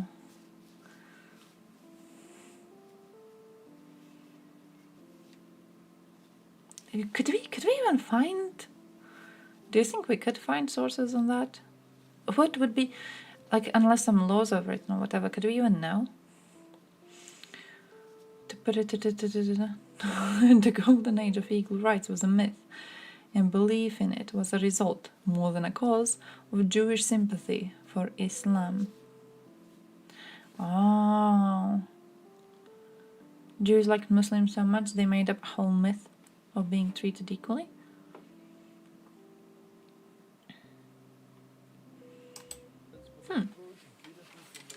Arthur, though. The most favorite. Shut up. My friends, for the first bit of information, we go to Avdiivka, north of Avdiivka, Avdiivka. to Krasnogorivka. Russians' favorite, the most favorite place to attack. Looks like I a don't bear. know why. Why do they think they have more success here? But this is the video. Russians walking in a single line. And if I count all of the troops, let's do this tedious job, because this is 500 meters from the front, and I would be criminally charged if I wouldn't count how many men Russians think it's okay to send in a single line, bunched together, 500 meters from the front, from Krasnogorivka. 1, 2, 3, 4, 5, 6, 7, 8, 9, 10, 11, 12, 13, 14, 15, 16, 17, 18, 19, 20. 21 so far, but it gets worse. 22, 23, 24, 25, 26, 27, 28, 29, 30, 31, 32, 33, 34, 35, 36, 7, 8, 9, and 40. We have almost 2 platoons worth of men here, which the Russians think it's okay to send 500 meters from the front straight to Krasnogorivka. Full platoon? Well, I guess they forgot. We're that not drinking Ukrainians now Osieczko have because we are platoon actually militias for doing 2 alcoholism months. education What happened to this these week. guys? Well, I'll let you decide. No alcohol drinking. See, Russians have lost about 500 troops, knocked out don't know how more, big trying platoons to are. make Avdiivka right here, and the most success they have had is from Krasnogorivka, this red area right What are here. usually they platoons? still have not taken the Rakon, the waste mountain of the coal mine, but they have taken about 500 square Wish I had meters of Radler. ground I actually just have before Radler. the I'm Rakon trying with not the to drink price alcohol of this week. 5,000 troops. I have some Great Duff success, beer too. all of the ones. Now, 10 my out of 10, friends, by the way. I will read you a report from a Russian serviceman, Dmitry Filatov, or as he is known in his telegram, Vozhdak Z. A report comes from Avdiivka and summarizes the Avdiivkan situation for the Russians. It was relatively calm in our area today, 22nd of October. This means that the enemy's artillery, they mean the Ukrainians of course, and tanks did not pound us like crazy. Today, the main battle took place in the north and southwest, in the area of Pisky and of Pitne. There, the enemy launched a counterattack. And there, the artillery they did smoke a not lot. stop They all smoke day. a lot. So, from the Russian sources claiming that Ukrainian artillery don't stop We're all not even day trying is to extremely good news and encourage them to get complements rid of much it. It's more than impossible. Ukraine. It complements the entire They did a Western thing. European Union started demanding that we don't smoke indoors as much. So they did a thing where coffee shops were not allowed to, let people smoke inside. People could smoke outside, but then they added a thing where, like, if you really want to allow people to smoke inside a coffee shop, you can add air ventilation bullshit. In a week, every single coffee shop had air ventilation, so they could allow people to smoke inside. Because no one goes to a coffee shop if they can't smoke. a week. It took a fucking week. Oh, I'm talking cigarettes. Weed is easier to find now than it used to be before, I've heard. But still illegal. Still very illegal. So, I know nothing about it. I don't know what you're talking about. We still haven't legalized it. We're kind of lazy on that. We're kind of pussies on that. Vicky Pickstoner. I went to art school. What do you think we were doing the whole day? But yeah, weed is still illegal. It used to be much harder to obtain previously, to be honest. It's very, very easy to obtain now. But, you know, still a bit not as legal. Yeah. You do see people, though, these days. I've heard we had a village celebration recently. And people were just, like, rolling up. It like full outside, not even trying to hide the fact that they got like a little weed package right next to them. So I think we're kind of growing normalized to it. Right, you know, I think it's alright because when I was young, kids really wanted to get some weed, but weed was really, really hard to obtain. I know of stories of local kids paying crazy amount of cash money to buy some weed, and then weed turned out to be like grass that someone like took from their garden and chopped it, you know, kind of up and just put it in a little baggie. Several times people sold what I thought was weed powder, but it wasn't. It was leaves. Like someone would take the leaves and then leave them out to dry and then kind of like grind them. And they would sell this to kids, and they would be like, yeah, you want to roll this with like your, because it was popular to roll it together with tobacco. So it like gives you a slight hint. So yeah, you know, what do I tell you? And kind of, I think it's okay. It's more available now because people can actually be smoking the proper thing instead of whatever the fuck kids used to be smoking in my day. I remember at one point we had a thing where. Now, I don't know if in English this carries a different meaning, but like synthetic weed for a while was a big popular thing, and it was very shit. It was very shit, and I know several friends who had strong negative side effects from smoking whatever the fuck it was. I don't know what it was. I never looked too much into this. I know they were all buying it from very sketchy sources, and because it was illegal to even try to obtain it, no one really reported whoever was selling it to them. But the quality was shit, and several people had negative health consequences from it. So, you know, I'm okay with the fact it's available now easily, and if you want to test it, you can test the proper thing. Because trust me, you test it out, you try it out.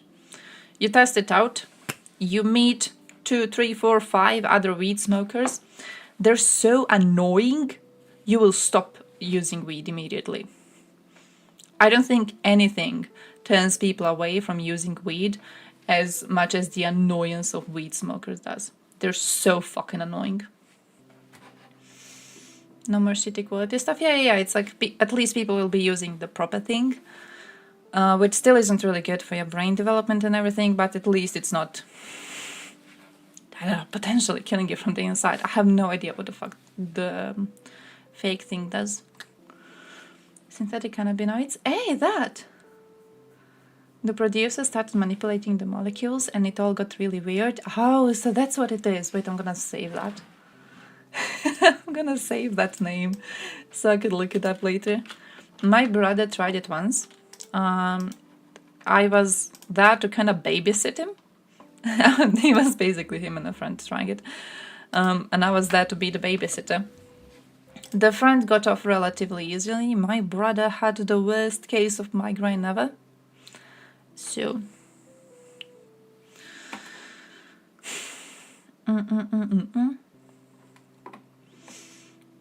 Somehow the smell of it burning is worse than cigarettes. Yeah, it's I understand being annoyed by that, but also I understand just being annoyed by weed smokers. I don't think they are aware how annoying the smell is. I don't think they're aware of it, because there's this one coffee shop, relatively locally, in which a lot of weed smokers congregate. And usually, of course, it's kind of illegal to do it, so they try to not really be too obvious, right? But sometimes when you walk in, they have like they have a proper coffee shop place, and then there's like the place upstairs, right? And sometimes if you go upstairs, you can smell the weed really, really strongly. And so many times I was present when the waiter was like, hey guys, there's like huge windows. Okay, we put these windows here for a purpose. If you're going to be using, the least you could do is open the windows. Like in case some inspection comes, not even inspection, in case some old ass Karen type of a customer comes in, smells the weed, she could report the whole coffee shop.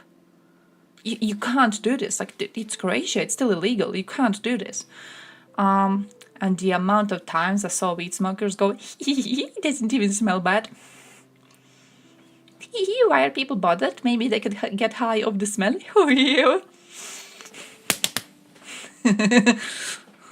If I could ban it from the country fully, perfectly, I would ban it just to not have to deal with weed smokers.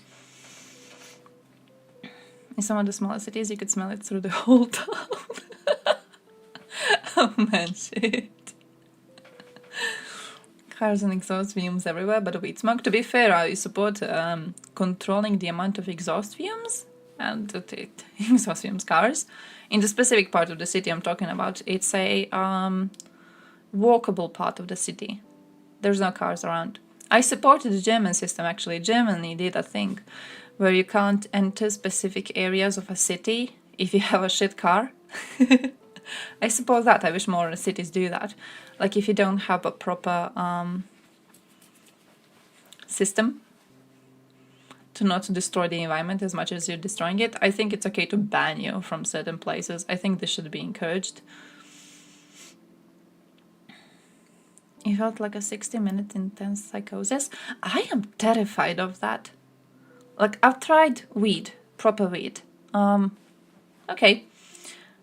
But the idea of, like, psychosis, never tried it. And there's a part of me that never wants to try it. Because people I know who have gone through using psychotics somehow are more annoying than weed smokers. And I know like two, I'm talking about two people. I don't know too many. Incredibly annoying. Incredibly annoying. It's like those people who think they spoke to a god at one point. So they will forever be talking about how this experience enlightened them. Bullshit like that. It's like, it's very, very similar to that. I remember having a conversation with a friend about, like, I have a panic fear of death, right? So I was talking to a friend about it, and I had a friend jump into the conversation with like, oh yeah, well, if you try psychotics, you will never fear dying again. Because like he experienced some sort of unity with the universe when he was using. It was unity with everything around himself, and he figured out he's never really going to die. He's just going to get back to the universe, so he is still going to be here, and you should really use some psychotics if you want to experience the same thing. Psychotics, specifically. No, it wasn't cannabis, because cannabis, as much as cannabis users are annoying, they're not as annoying as people who use stronger stuff. Yeah. It's like, I basically I rate these based on how annoyed I am by the people.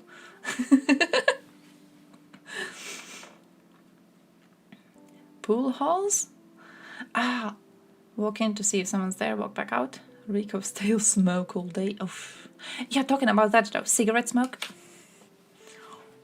I feel very sad about the fact that European Union gave us a leeway thing so we could introduce a circulation to coffee shops so people could smoke inside. I wish they never did that. I wish we had to ban it from all closed spaces. Man, cigarette smoking. I don't know how many of you have like family members who smoke constantly. Do you have parents who smoke or whatever? Have you noticed how quickly that shit just creates a mess out of your entire house? Because that's what got me thinking one day. We used to be having, my grandmother makes these very, very beautiful curtains, right? So she made these gorgeous curtains and we put them on our windows, and they were there for like a while. I don't know for how long, but they were there. It wasn't like too long of a time, right? If it was 10 years, I would have been less shocked. It wasn't that much.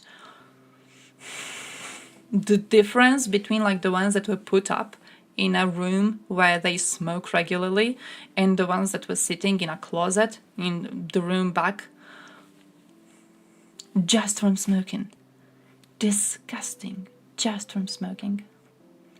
But also, I don't judge you for smoking. I don't smoke because I'm cheap. Like, I'm not morally against smoking. I know I should be, but it's one of those things which is like, you know, I'm also morally against meat industry and I'm still eating meat, right? I'm not really too strong of a character, I guess. So I don't smoke because I'm cheap. I'm not like thinking you're a horrible person because you smoke. You do create a lot of mess though. He has negative traits to compensate for it. Oh shit. Has to have something. Ew. His kitchen is yellow as fuck. Ew, I remember when I was a kid, I had so much fun because we have downstairs kitchen and it has tiles, white tiles all over the walls. And how fun it used to be for me as a kid that every few weeks I would go and I would clean the tiles and like you could see how they used to be yellow and then, you know, they're white after you wash over them. And I used to be having so much fun with it. I always thought, you know, it's kind of nice when you look back and you see which part of the kitchen you cleaned. It's kind of nerd-ass experience, okay, but I had fun. And now, you know, I think back to it and I'm like, damn. There was so many smokers in the house at the time, and we did have a lot of family meetings, a lot more than we have now. But man, vegan crypto enthusiast, eco-activist Mormon with Tesla, which was just a burning man. You're just creating worse and worse and worse. Good vape, so it minimizes the smoke and like the duration. Hey, what was the thing about vapes being worse than cigars or whatever? What is it? What is it? Why do people hate vapes right now for health reasons, apparently? Ciggies are the biggest expense by far. Yeah, I know, right? Like, I see people here. Man, I see people here. They think about... We have salamis, which are like... Specifically, today's situation. One salami costs €3.59 kilogram. Other salami costs, I think, €3.89 kilogram. A grandmother is thinking which salami she wants to get 10 decagrams of. No. Yeah, 10 decagrams, 100 grams, right? Basically, she wants to get a little tiny piece. The price difference when she goes to the checkout, it's going to be, what, 40 cents, right? 40 cents. She's thinking, no, less, 4 cents. Yeah, 4 cents, because when you multiply it, yeah. She has to think about which salami, because she likes the expensive one more, but it's a bit more expensive, 4 cents more expensive for the amount. But she doesn't want to get the one that she actually likes. She will get the cheaper one, which she doesn't really like, but it's a bit cheaper to save some cents. And then she goes to the checkout and she gets a box of cigarettes for €4.20. You know, it's like, why? Why? Bro, if you didn't have this expense, what? Take on the Russia-Ukraine situation, Russia should get fucked in the ass. An invasion on a sovereign state is never excusable, and we should not be complicit with it in any sort of a way. No, Russia was not betrayed by NATO. There was no betrayal. NATO never made any promises to Russia that it betrayed. If we're talking about betrayals, Russia was the one who betrayed the Budapest Memorandum.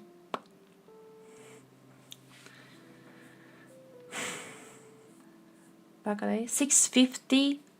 Oh, that's some expensive packs. People here smoke like... the cheapest one is €3.90.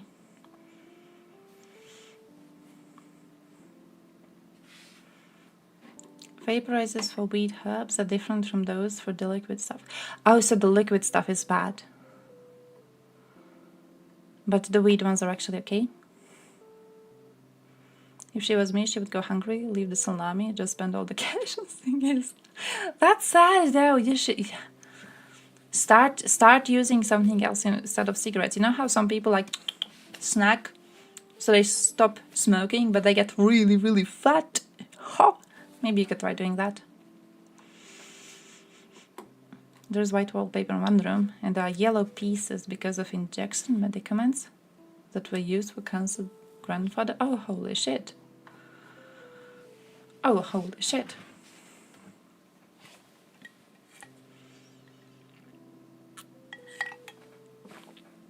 A pack of cigarettes is less than $1?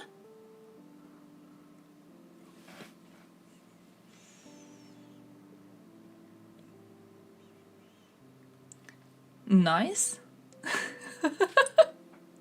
That's really, really cheap. Why is it so cheap? Ours are around €4, mostly. €4. Yours are really, really cheap, my dude. I support them being really expensive, though. I think cigarettes are... I want to say a luxury, but also like one of those luxuries that don't really create any good in the world. Like, I support them being really, really expensive. Times one pack of cigarettes were a bit less than $1. Yeah. Good times. Good times. We had that too. People always talk about it, like how cheap they used to be. And now when you look at the prices, it's like, oh. But like, again, I support it. Pack of 10C is like $4 a pack. $12 in what? €2 per pack would be kind of cheap in UA. I mean, yeah, here it would be really, really cheap. €3.90 is the cheapest we have. €3.90. It's West. I think West is €3.90. And the rest are, I don't know, a bit more expensive. Cheapest is around $2. Ah, you're getting closer to European Union standards. Ah, that's good, that's good, that's good. Keep it going, keep it going, keep it going. Soon you are about to reach like €4 per pack. Then you'll see. Ah, it's like 50% tax. Ah, okay, that makes sense, that makes sense. Genocide in Donbass against Russian-speaking people never happened. Never happened. What happened is Russians invaded in 2014. Girkin admitted this. Russisch people admitted this too. Very openly. Yeah, never happened. There was no genocide in Donbass. There was no genocide in Donbass. What happened is, again, Russians invaded back in 2014, which they admitted to doing. They admitted to doing so. Ukrainians have been fighting Russians invading. When you look at the number of casualties, there's likely one source that you're going to be using now for number of casualties, which is going to prove to you that most casualties were military casualties. Most casualties were fighters. Like, there was no fucking genocide. Russia made it up. It's the same exact lie that Serbia made up when it wanted to go and ethnically cleanse areas of former Yugoslavia. Same exact shit, my dude. You're falling for very, very dumb lies. There were free packages in shops. That stinks and breaks easily, and you must pay for that shit. Well, which ones are you talking about? Azov Brigade's Nazi ideology. Azov Brigade has nationalistic ideology. Some members of Azov are Nazis. But Azov Brigade does not have a Nazi ideology. as like a brigade. It has a nationalistic ideology because Azov Brigade was volunteers formed to fight against Russian invaders who invaded in 2014. That's what it was. Why be against Nazis dying? Because the idea of Azov itself being Nazis makes them support the idea of Russia invading Ukraine. That's what they're trying to do. I had people tell me it's like Azov was formed way before 2014, my dude.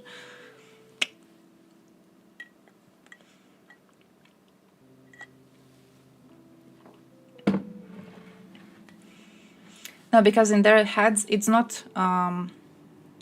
What you're talking about is not. How do I say it? They don't see it as you choosing between an Azov person dying, a Nazi dying. Yeah, I'm claiming I know the history. I know you don't know the history. I know the history. They're not seeing it as choosing between a Nazi dying and a regular soldier dying. They see it as no one would die if Nazi wasn't there.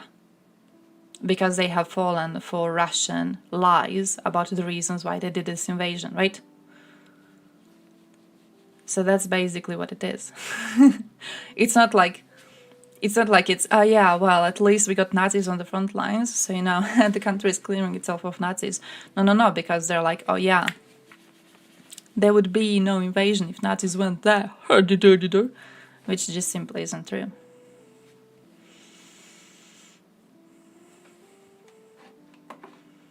Nazi ideology should be crushed anyways. Yeah, but that's Nazi ideology in Ukraine never really got a lot of power. Like when you look at prevalence of far right even in Ukraine, in the government, it's minimal. It is absolutely minimal. Ukraine has no more Nazi problem than any of our countries does. Any other country, genuinely, look at any other European country, tell me who has no Nazis in their state. This excuse with like, oh yeah, there's some extremists in a country, so Russia now has a reason to go to invade and kill all of you. This is an excuse you could be using to support genocide of literally everyone.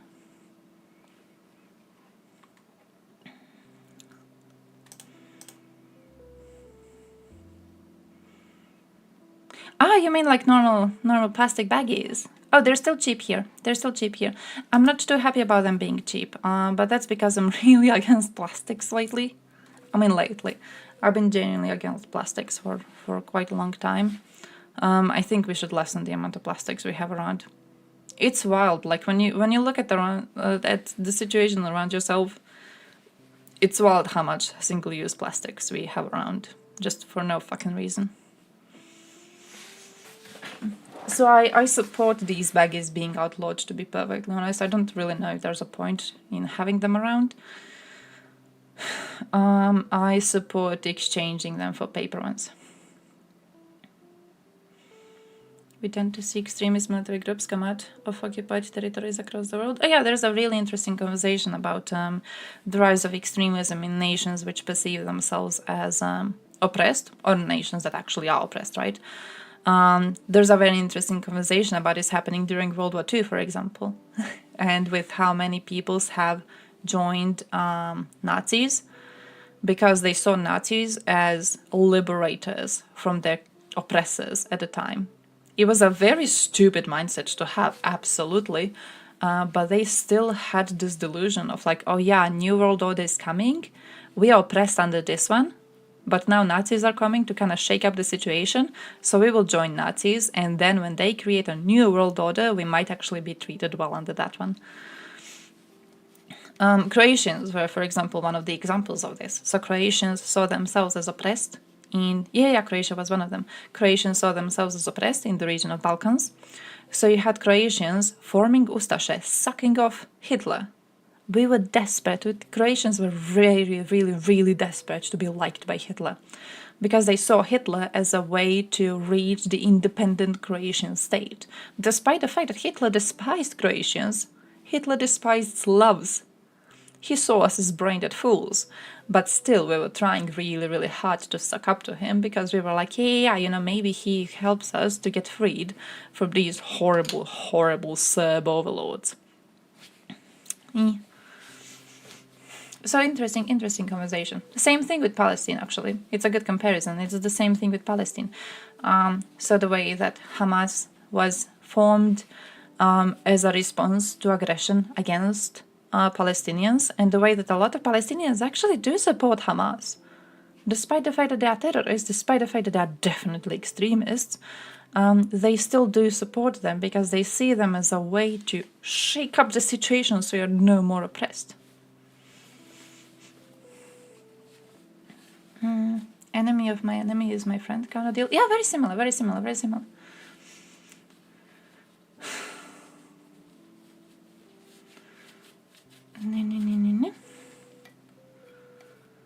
When German convoy was on foot passing through, she reminded one soldier of his deceased daughter and he wanted to take by her. Holy shit. What? Oh man, holy shit, that would have been horrible. Didn't they have a thing with like... Oh no, they had a thing with like letting German kids be raised. Making kids around to let them be raised by other nations, right?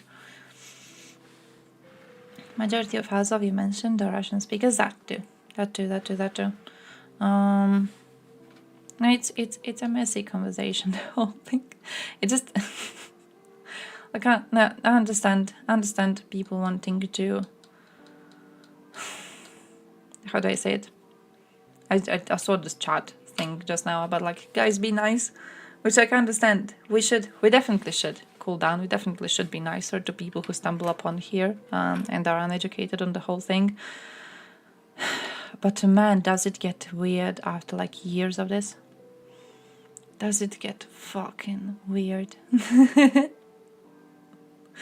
It's been way too long. Hamas is kind of center compared to ISIS in Islamic terror groups.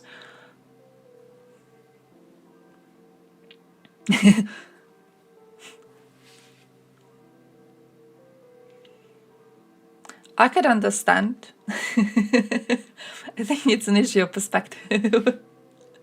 Because, like, from your perspective, you're like, hi guys, Hamas is actually not really that extremist. Because if you look at the group of other Islamic terror groups and you compare Hamas to other Islamic terror groups, you know, they're not really that weird. But like from my perspective, it's like, Islamist terror groups. So I think I think we come from a bit of vastly different perspectives. IRA? You could say so. Yeah.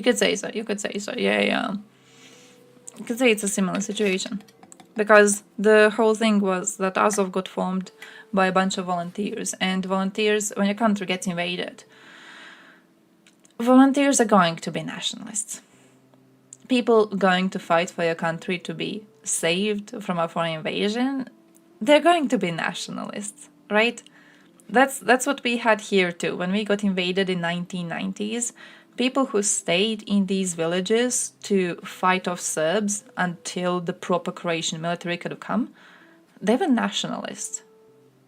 These weren't people who had like casual worldviews and didn't really care about Croatia that much. No, they were hardcore nationalists. Just hard fucking core nationalists.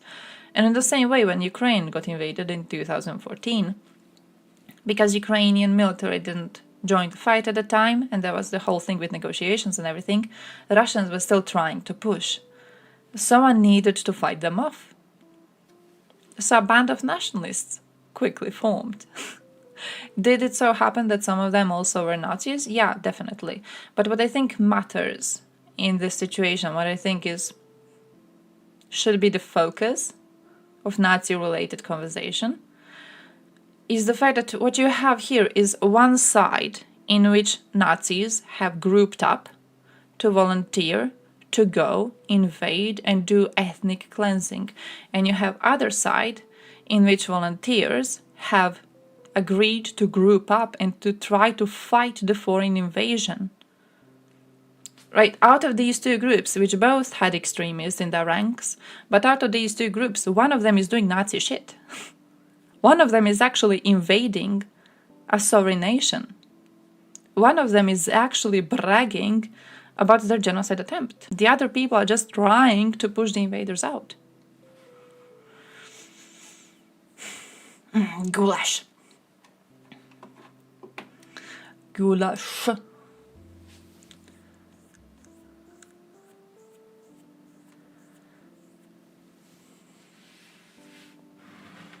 Oh shit, I haven't listened to this.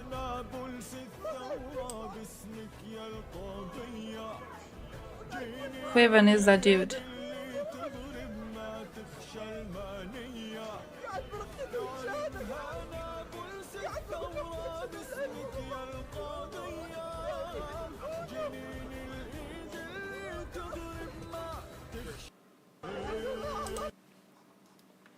I want to say I'm feeling bad for the dude, but like, no.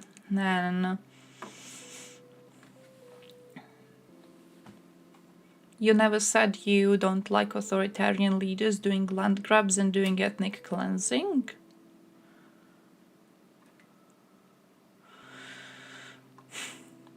There was a video about Eastern Europe. They were saying about Caucasus countries. Average $2.84, and there was a CIA agent who said if you are tortured then you can smoke as much as you can. Okay, yeah. You got lamb's meat. Hey, I'm actually jealous. I've been looking for lamb's meat in the city for 2 weeks now. No one has it. Not a single shop has it. We'll have to go rural. We'll have to go through like smaller local butcheries, I guess. No one has it. We were when I was a kid, my grandfather, he used to be making lamb's meat very often. It was like once per week at least type of a deal, right? And we used to love it very, very much, you know. So recently, me and my mother, we remembered how he used to prepare it. And we were like, damn, we haven't tried it in a very, very long time. Last time I had it was when I was in Bosnia. So we wanted to prepare it again, and it's nowhere to be found. I walked into one of the shops. They have like a huge thing with fresh meat produce. I walked into one of it, and I was like, hey, do you have lamb's meat? And the way she looked at me like, what? As if she never heard it.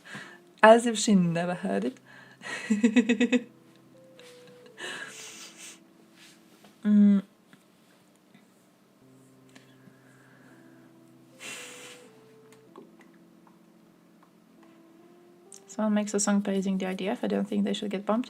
If someone makes a song praising the IDF as the IDF is doing the bombing, you don't. Would you feel bad for them? If they experience karma? Because I wouldn't really feel bad for him. I don't think he deserves it, definitely. But I know. I think the amount of sympathy is kind of...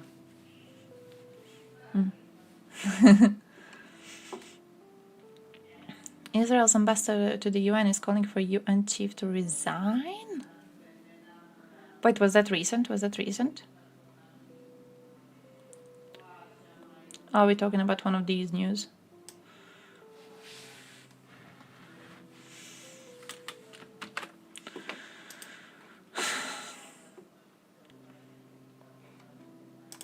No, he is a civilian. I do agree he doesn't deserve to get bombed. I just don't agree that I should feel any sort of sympathy for someone who is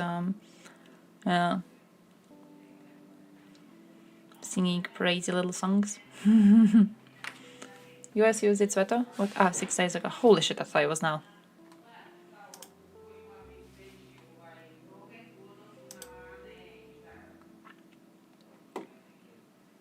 What? No, I don't support Israel bombing civilians. The fuck are you saying? I absolutely don't support what Israel is doing right now.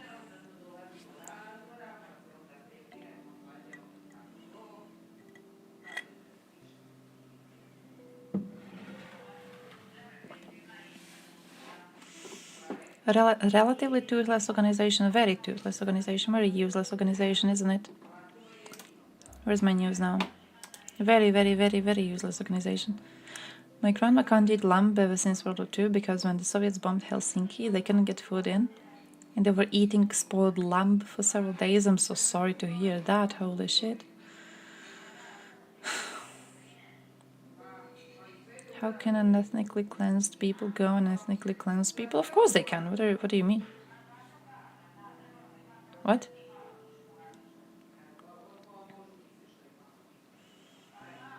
Like, you're asking how can Palestinians? They can, but it's demented, is my point. I can see that, I can see that. Hey yo, hey yo, hey yo.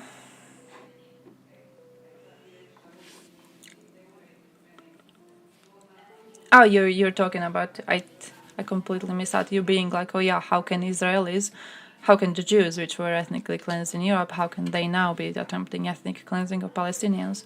Ethno-religious views. It's just ethno-religious views, nothing else. Same thing with, Palestinians wanting their own country. It's they both base their views of a state they want strongly on their ethno-religious views. It's something that is very, very known to Balkans.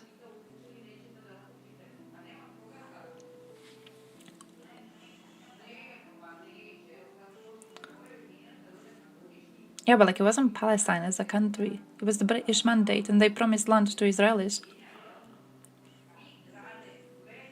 It was British mandate who promised the Jews that they're going to be allowed to have a land of their own. Which is why the borders were drawn too.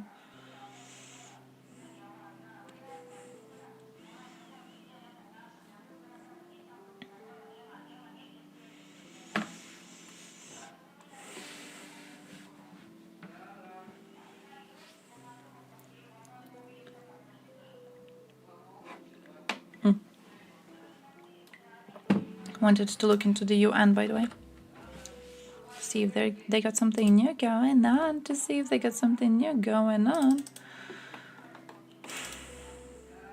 No, it doesn't matter who was there first. The lands were under the British mandate. It doesn't matter who was there first. When World War I ended, the lands were under the British mandate. Ottoman Empire fell apart. Brits got the right of the land. Brits, we could talk about whether it was stupid of Brits to promise to Jews that they're going to get a country of their own. Sure, we could talk about that. But the thing of like who was there first.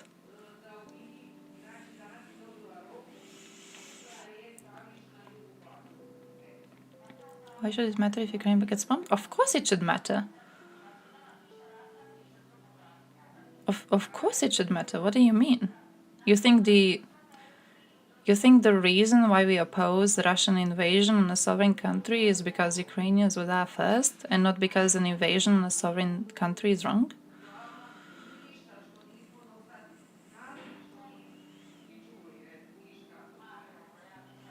The borders of Ukraine were internationally accepted.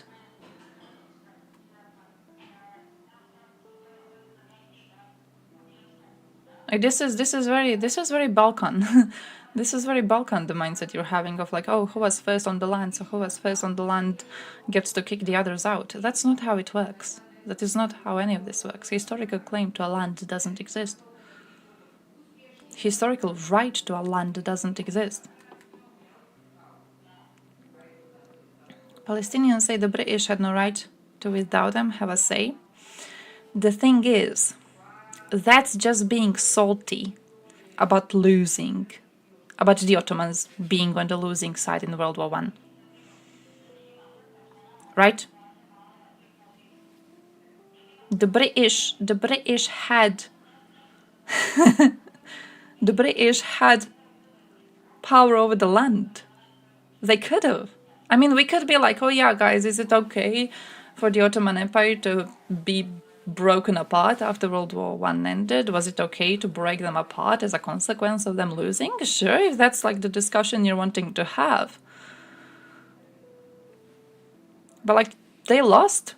Tough luck. They lost.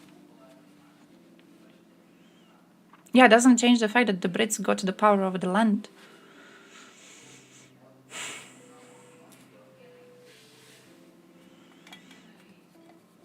The Arabs don't want to kick them out, they want a two-state solution. No, they don't. No one wants a two-state solution. Everyone says they want a two-state solution. No one wants a two-state solution. No one can agree what the fucking border should even be. No one wants a two-state solution. A two-state solution is extremely unrealistic. Two-state solution was proposed by the Brits before they left like pussies. The two-state solution was proposed, the Arabs did not agree to a two-state solution, and then Israel kept on encroaching on lands that were supposed to be Palestinian under the two-state solution. Yeah, but like the area itself was on the losing side.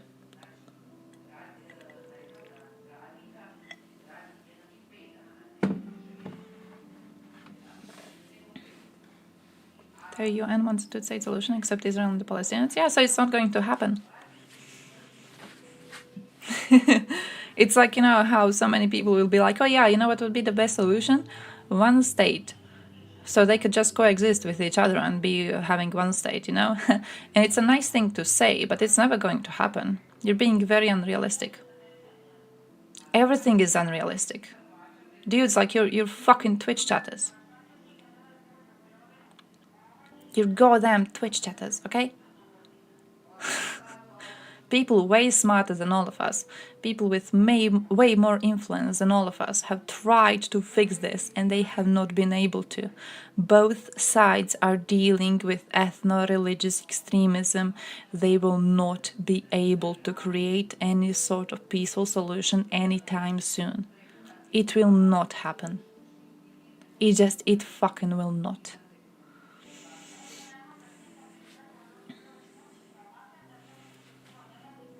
No, the British decision was not supposed to be a democratic way. That's not how it happens when you lose a war. When the Ottoman Empire lost the World War I, it's not like we allowed them to choose if they want to crumble the empire. It crumbled. Other powers got chunks of it. It's not being a democratic way. Doesn't matter. It wasn't supposed to be democratic. Democracy was never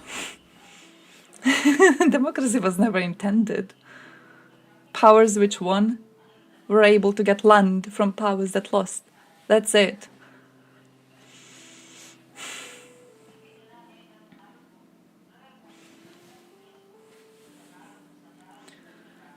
When Zionists kill and imprison so much of their population after trying to ethnically cleanse them, how do you expect the violence to die down? I don't think the violence is going to die down. I just said that. It's not going to happen. Both sides are extremists. Both sides have extremists in their ranks. Literally nobody here is like that. There's no side which is a good one, and which is like, yeah, guys, can't we just coexist and be nice? It's not going to happen. It's not going to happen. You're being very unrealistic. Hey, yo, Vitesse, how are you doing? No, of course they shouldn't keep getting slaughtered. If Hamas went into Israel and attacked specifically military outposts, I'm sure they would be getting a lot more support than in the situation where they went and killed a bunch of people at a music festival, my dude.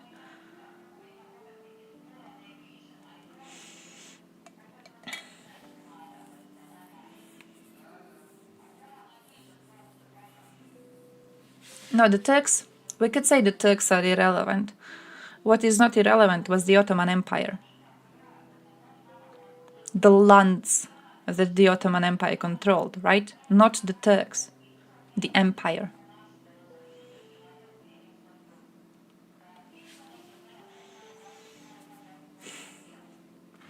No, we can talk about why did Hamas form, absolutely, but like I've never said that they shouldn't have. I've never said that the fact that they were formed was weird.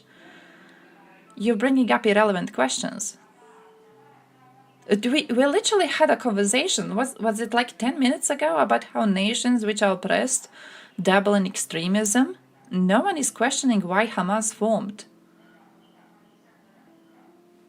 The thing is, they went into Israel and killed a bunch of civilians. They chose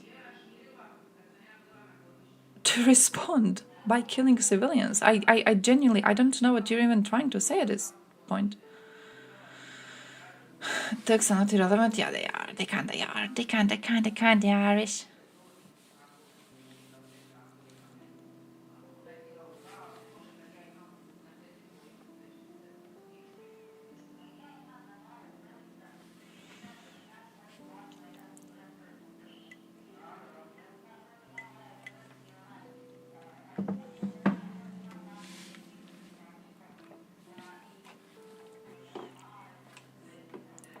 I could see that Israel's occupation created Hamas, sure. That still doesn't change anything about the fact that Hamas has committed a terrorist act to which Israel is now responding. You can use historical context to explain why certain events happened, right? That makes sense, but like it's never useful as an excuse for events happening right now. Yeah, of course it's messed up. I've never disagreed that killing thousands of innocent people is messed up. No one's disagreeing with that. Like literally no one is disagreeing with that.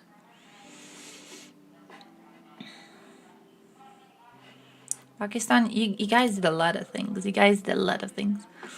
Lots of very, very, very weird things. Where's the latest in UN, by the way?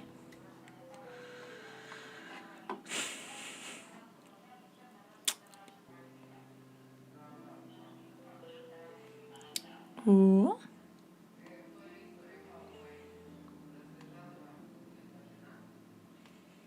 Did you what?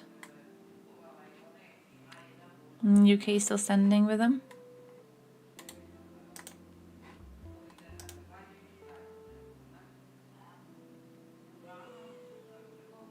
Egypt? I've read good analysis actually of these things. I've read interesting analysis of these things. One of them being that other Arab states don't want to accept Palestinian refugees because they don't really want to admit Israel is real. Like they don't want to admit Israel is like that. They don't want to admit that Israel is pushing them into making some sort of decisions. Southern Lebanon to airports in Syria. To be fair, I've been seeing very interesting analysis of like Syrian situation currently. It's going to be very, very interesting to see that. No Arab leader wants to accept expulsion of Palestinians. Yeah, that's a better way to say it. Yeah. Because like opening your doors to refugees from Palestine is basically being like, yeah, guys, all these people are now coming to our countries because Israel has overtaken their lands and made them very, very dangerous to be in a way. Israelis also don't want to be expelled from Israel. Yeah, that's what I mean. Both sides are being very ethno-religious. Both sides are being very extremist. It's extremely unlikely we're going to get any sort of peace anytime soon. Just almost impossible.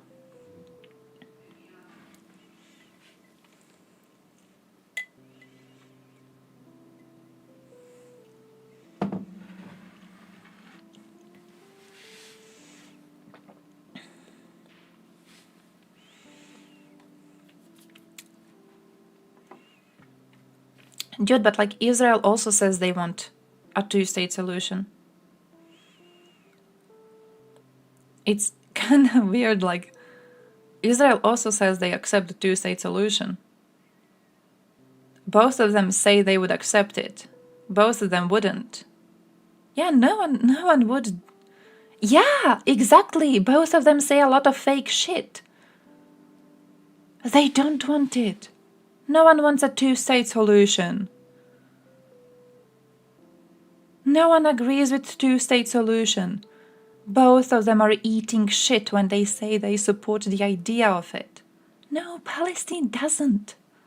No one does.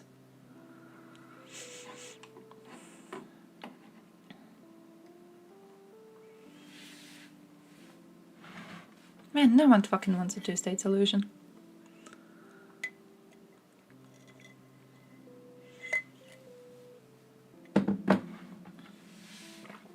If they are ethnic cleansing like they have been from 48, wouldn't us taking refugees just accelerate it? Oh, I could see that. Like allowing them to take over my land. I can see it.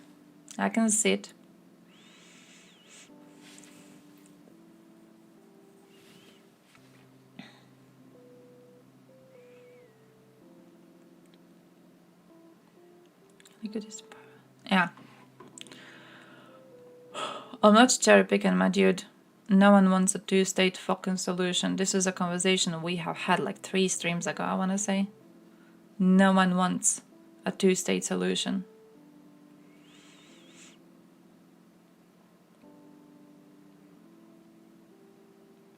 Already very unsafe for terrorists to travel outside of 30 cities. Imagine bringing some Hamas inside on the top. Okay, yeah, fair. Let's say you got sent to Syria. Fair.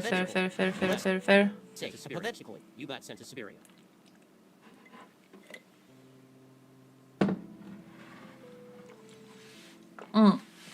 By the way, we're gonna have to do a thing with like slowing down. I don't think it's fair one whip can time out people. It's kind of giving you mod rights. I think it's not really fair.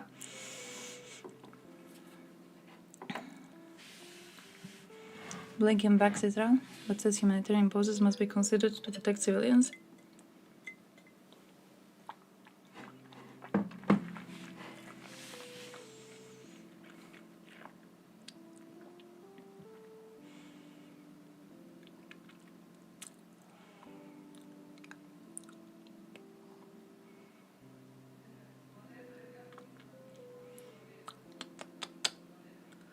Food, medicine, water, other assistance must flow into Gaza and to the areas people need them. It means civilians must be able to get into harm's way. It means humanitarian pauses must be considered for these purposes. US officials rejected this, saying it would give Hamas the ability to rest, to refit, and to get ready to continue watching terrorist attacks against Israel. We have mods. I'm a casual modding person. I'm a casual modding person.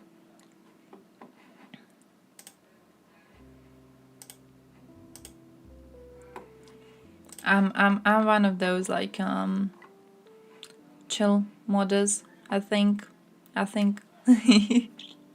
yeah. Chill modding people. I'm okay with allowing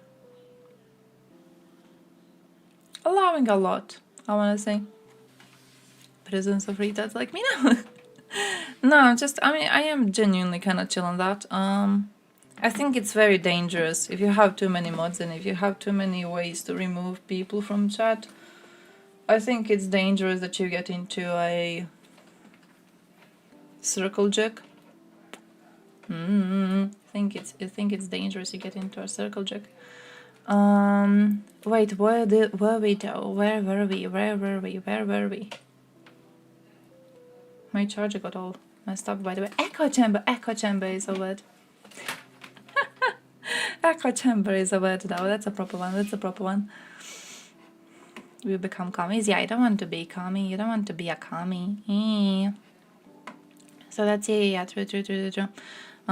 So like I'm trying to be casual on banning stuff because you know, I don't want you to never be presented with differing opinions. I'm getting banned all the time for being nice. Were you in Scades recently? Is that what happened? Were you in Scades? You were definitely in Scades and he banned you.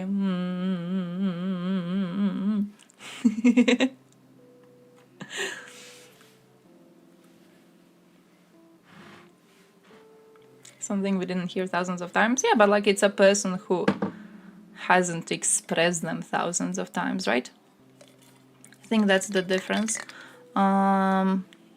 It's like when you get a Russian propagandist type of a person, and it's like, oh yeah, maybe this is their first time engaging with this. So it is our 100th time engaging with it, but it may be like their first time engaging with it. And I think a level of patience is healthy to have. I think it's healthy. I think it's healthy.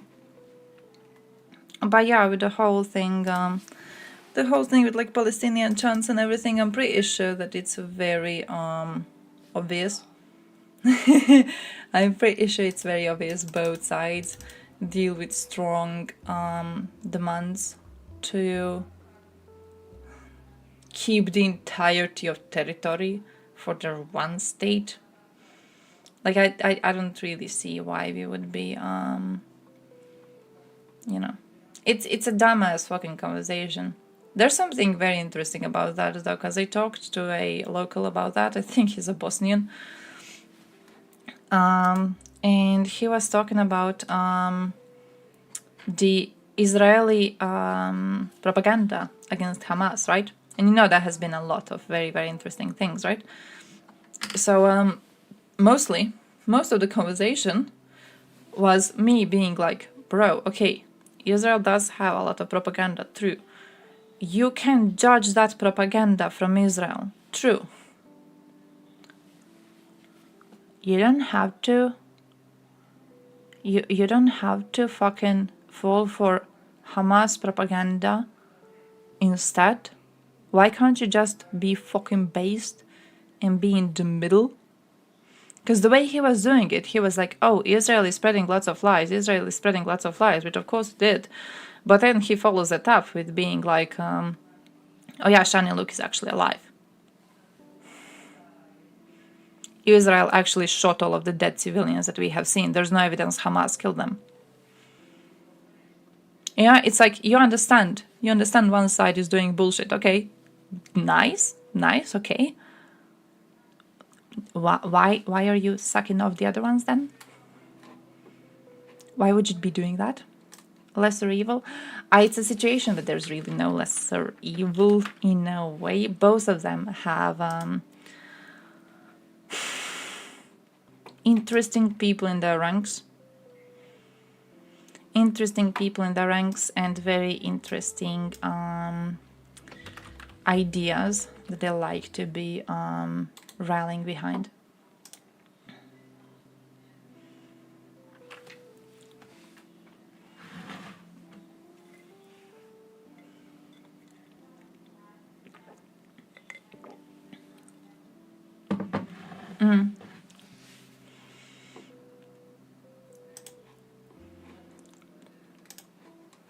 Oh, it's that song thing. Oh, I saw the song thing. Saw it on someone's channel. Not sure where, but saw it on someone's channel. It's from Twitch that I know it, but I'm not sure whose Twitch I started it from.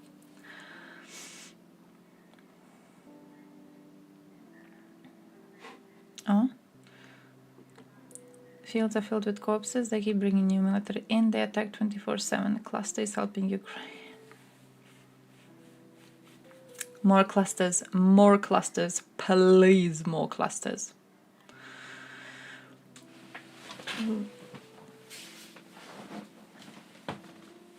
My dude, you can literally look at pro-Palestinians protesting.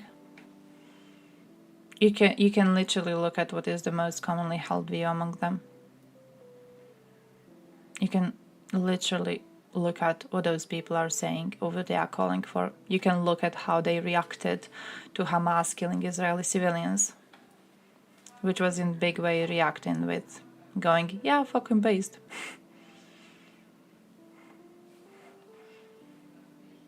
Come on.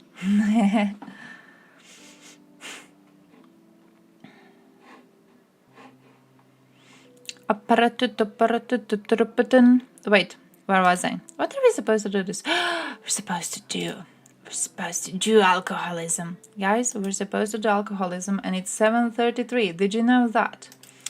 Let me see. Let me see, let me see, let me see, let me see, let me see. Do I want to start with this?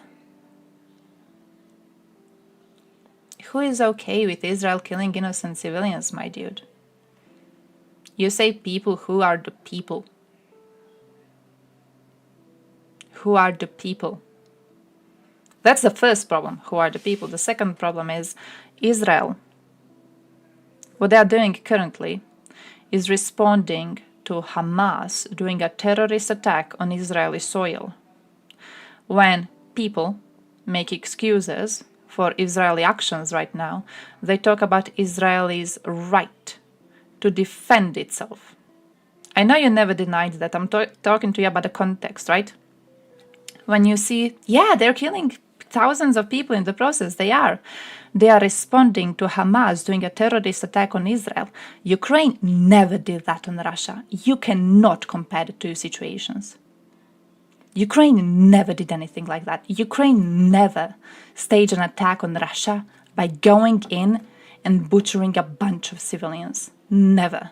Doing this comparison itself is extremely fucking wrong. The implications you're making here are inexcusable. Ukraine never did that. Ukraine never did what Hamas did. Yeah, because Donbass genocide never happened. Donbass genocide never happened. It literally never happened, my dude. It literally was never a thing. Never happened. Man, there was no Donbass genocide. Never happened, genuinely. You have no idea what you're talking about.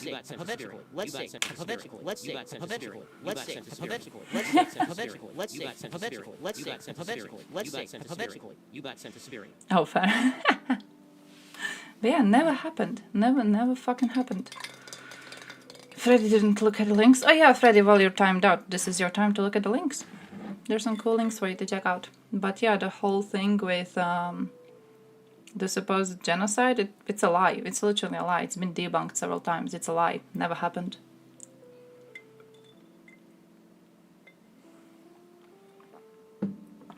Ivan says Israel has the right to defend themselves. Considering that Israel killed hundreds of kids pre-2023, isn't Hamas the one doing the defending? You could say that. Here's a problem though. If Hamas attacked military outposts and civilians were collateral victims, you could say that. And again, if Hamas did an attack on Israel, and instead of targeting a fucking music festival, if they went and targeted the military, the situation would be a lot different. What Hamas did is they attacked civilians at a music festival. These were not collateral targets, these were actual targets. Right? It's not like they were like, yeah, guys, we're going to kill a bunch of soldiers. Oh, look at this. This music festival is happening right in the middle of a military settlement. It's not what happened. They don't have the same leeway when it comes to killing civilians. In one of them, civilians were the targets. The situation is vastly different when it comes to that. If Hamas was like, hey, Israel has been killing our people before 2023 for years, we are going to respond by bombing every piece of Israeli military we know where it is, by staging a fucking invasion and just going there and butchering military, the situation again would be a lot different. The international response would be a lot different. They went and killed civilians because they wanted to kill civilians. Civilians were not collaterals. Civilians were the victims. Civilians were the targets. Yeah, it was a pure terrorist attack, a pure terrorist attack.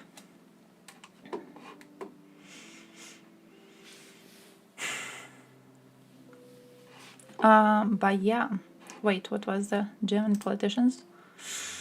Kinda wanna see. Yeah, save the video on German politics. Oh, hey, Toronto. How long is the video? Як часто ви думаєте? Not even that long, not even that long. We actually do have time. Russia invades Ukraine, kills hundreds of civilians. Ukraine kills a few dozen. Russia kills hundreds more by downing a civilian plane. That's true, like we literally have numbers of all confirmed casualties. It's mostly soldiers. It's mostly soldiers on both sides. The number of civilians that have died, yeah, a huge chunk of them was just downing of M817, which is what Girkin and his men did. But I don't know. Pretending like that was some sort of like a huge ass genocide attempt is absolutely fucking ridiculous. Ukrainians would never have any sort of value in even attempting something like that. Like nothing of this makes sense. Azov, when we talk about formation of Azov, I think someone already brought up the point, but Azov was formed out of Russian-speaking Ukrainians the most, because Azov was formed out of Eastern Ukrainians. Because they were the ones who wanted to save themselves from the Russian invasion, because Russia invaded the East, so people from the East were trying to organize it to fight against it.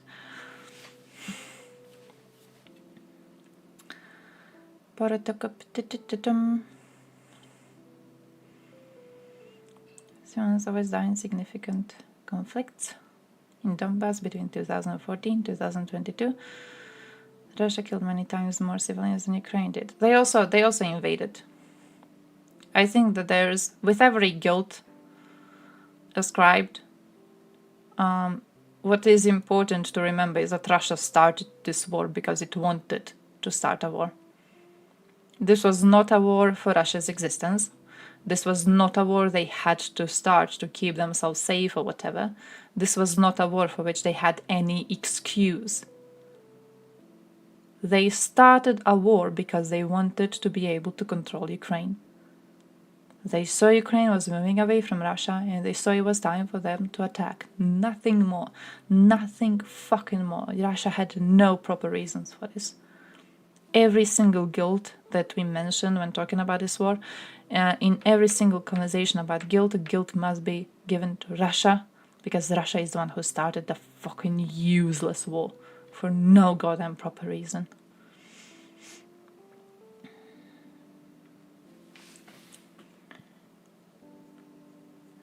Human shield is an excuse for plausible deniability. It is. To be fair, it is. And if Hamas did something like it, the music festival thing was incredibly stupid. It was an incredibly stupid thing, okay? But like if they went into a military post and there were civilians there and civilians were the victims, even if there was like some sort of a civilian, I don't know, some sort of a thing where a bunch of civilians gathered to chill with the soldiers, right?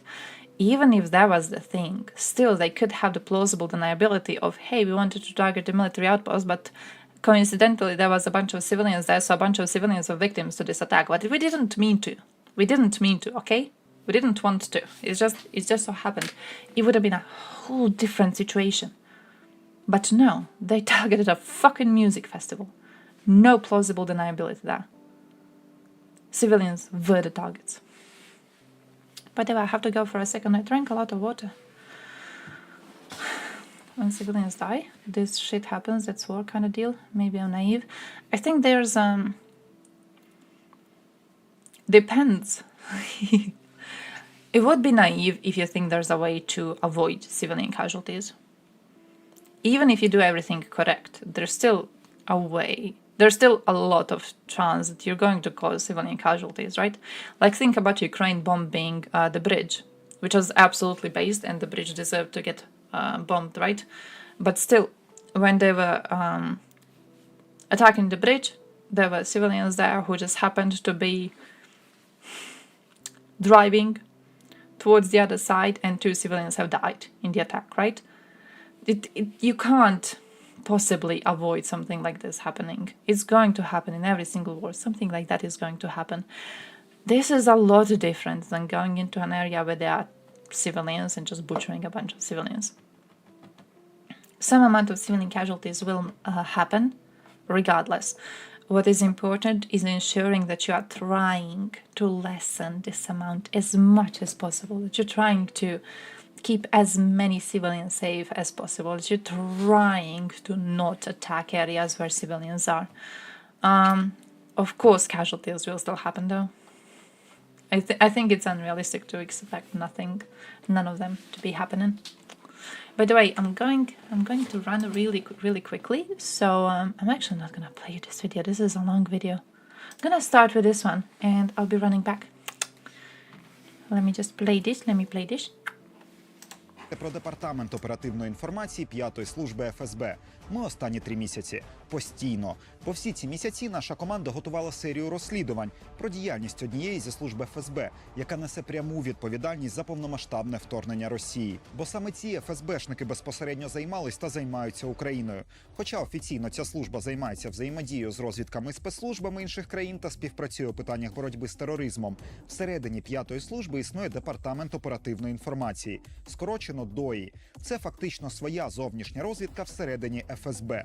Серед їхніх завдань зберігати вплив Росії на колишні радянські республіки – Україну, Білорусь, Молдову, Грузію, Вірменію, Казахстан та інші. Після помаранчевої революції 2004 року особливим пріоритетом роботи Департаменту оперативної інформації стала Україна. Вони різними шляхами намагались втримати Україну під своїм впливом, просували російську м'яку силу, підтримували антиукраїнську риторику в медіа та вербували українських політиків. За словами голови СБУ Василя Малюка, 5-й службі допомагав особисто Віктор Медведчук. Він працював пліч-опліч з 5-ю службою ФСБ РФ. Це та служба, яка працює по Україні. Вона весь час цим займалась, і це їх прямі функціональні обов'язки. І у них навіть був такий план, називався він «Промінь», і в матеріалах справи це є, де Медведчук своєю рукою навіть вносив корективи щодо того, як потрібно працювати і діяти по Україні. Аналітичну інформацію про ситуацію в Україні, підготовлену цим департаментом, кладуть на стіл Путіну. Саме 5-та служба – одні з тих, хто підтримував міт про те, що ми з хлібом і сіллю зустрінемо колони воєнної техніки та будемо радіти ракетам в житлові будинки. Але цей глобальний провал не означає, що це якесь збіговисько ідіотів. Це справді серйозна структура, яка несе загрозу нашій країні. Вони роками готували Крим та Донецьку і Луганську області до окупації, а зараз вони активно вербують працівників стратегічних українських підприємств та тих, хто зливає дані про розташування наших військових. І за допомогою слідів, які ФСБшники позалишали в інтернеті, відкритих та не дуже джерел, ми змогли детальніше дослідити їхню діяльність. Сьогодні мова піде про одного з працівників 5-ї служби ФСБ – Леоніда Юрійовича Вакалова. На його прикладі можна побачити, як ФСБ вибудовували мережу агентів не тільки в Україні, а й в країнах Євросоюзу. Наразі працівник ФСБ Леонід Вакалов, як кажуть в спецслужбах, запалений. Він фігурує в списках працівників 5-ї служби. Цей список на початку повномасштабного вторгнення опублікували українські кібервійська. В матеріалах кібервійськ є його фото, дата та місце народження і номера паспортів. Народився він 23 листопада 1983 року. Ми копнули трохи глибше. Вакалов отримав свій перший паспорт в місті Біробіджан. Можемо припустити, що саме там він провів дитинство. За допомогою нейромережі, що розпізнає обличчя, ми знайшли дитячі фото Вакалова. На сайті біробіджанських новин один з вчителів 11-ї школи опублікував свої архівні фотографії. І саме там ми знайшли Леоніда. Ось він, майбутній ФСБшник. Він, до речі, пішов стопами батька. Юрій Борисович Вакалов в свій час теж працював в російських спецслужбах. He's also very bold. КГБ, ФСБ. Экскурс в прошлое. Были успехи и на других направлениях оперативно-служебной деятельности. За этим стоял самоотверженный напряженный труд десятков наших сослуживцев, сотрудников управления. Вакалов Ю.Б. Першу згадку про Леоніда вже як працівника ФСБ ми знайшли в Хабаровську на початку 10-х років. Вакалов був прописаний на вулиці Волочаєвська, 144. За цією адресою розташоване Хабаровське управління ФСБ. Це стандартна практика для спецслужб. Вони часто прописують своїх співробітників в адмінбудівлях ФСБ. З Хабаровська Леонід і перевівся в Москву працювати у 5-й службі. Сталося це приблизно в 2016 році. Його переїзд можна відслідкувати завдяки акаунту на Авіто, який Леонід реєстрував на свої мобільні номери. У 2015 році він продавав машину в місті Хабаровськ.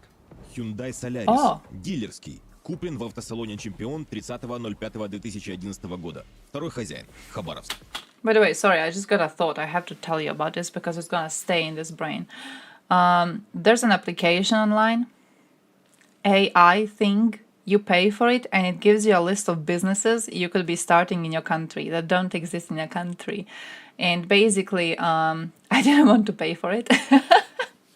So I gave them an email so they would give me like free shit, because they give you, I don't know how many recommendations for free per month to kind of reel you in. And one of them is starting a website to sell specifically used Teslas. Apparently, one of them was started in USA, and the dude is making $20,000 to $30,000 a month from the website alone. So it's one of those like normal, used car buying, selling, renting websites, but he made it only specifically for one brand of a car.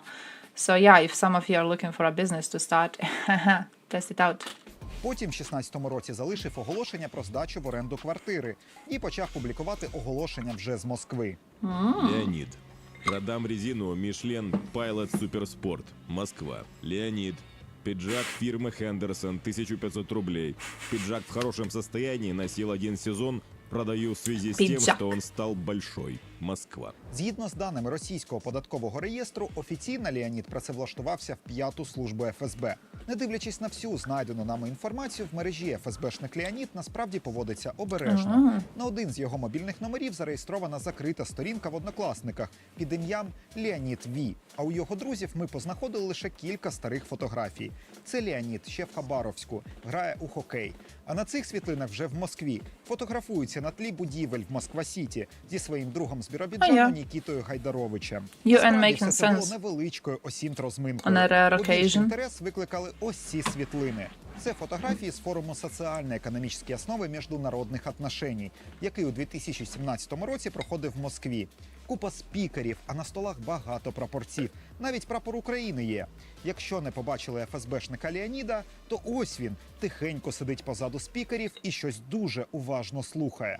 В форуме примут участие эксперты в области международной экономики и гуманитарного сотрудничества, представители органов государственной, региональной власти и депутатского корпуса разных стран, а также представители дипломатических миссий.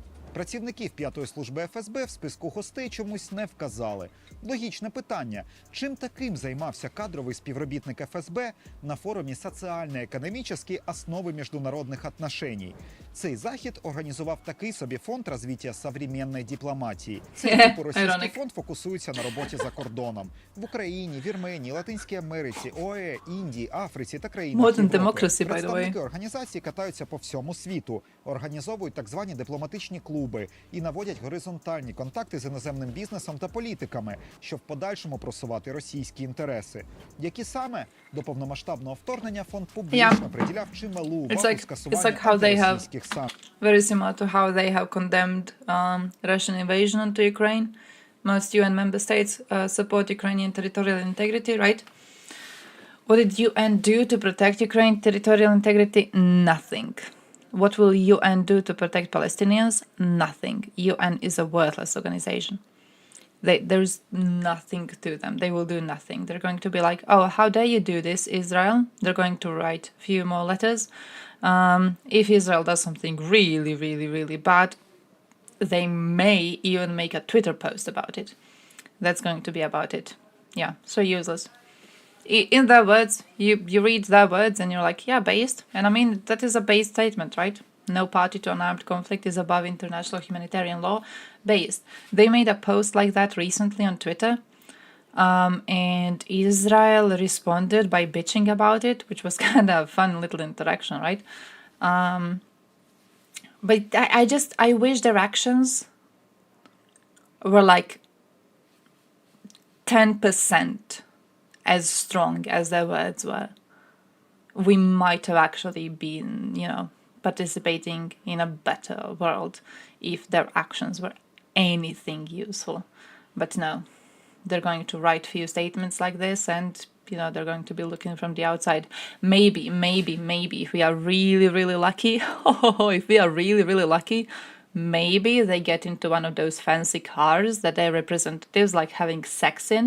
Maybe they get into one of those fancy cars and they find the nearest fancy little resort very far away from the front line. Very far away, mind you. but they might find some fancy resorts, some fancy hotels, some nice expensive places to stay in. And then from this very cozy, very nice place, they're going to look outside the window and they're going to be like, oh, I don't see any Israelis killing Palestinians here right now. And they're going to write that in their report. Like, fuck you, man, my dude.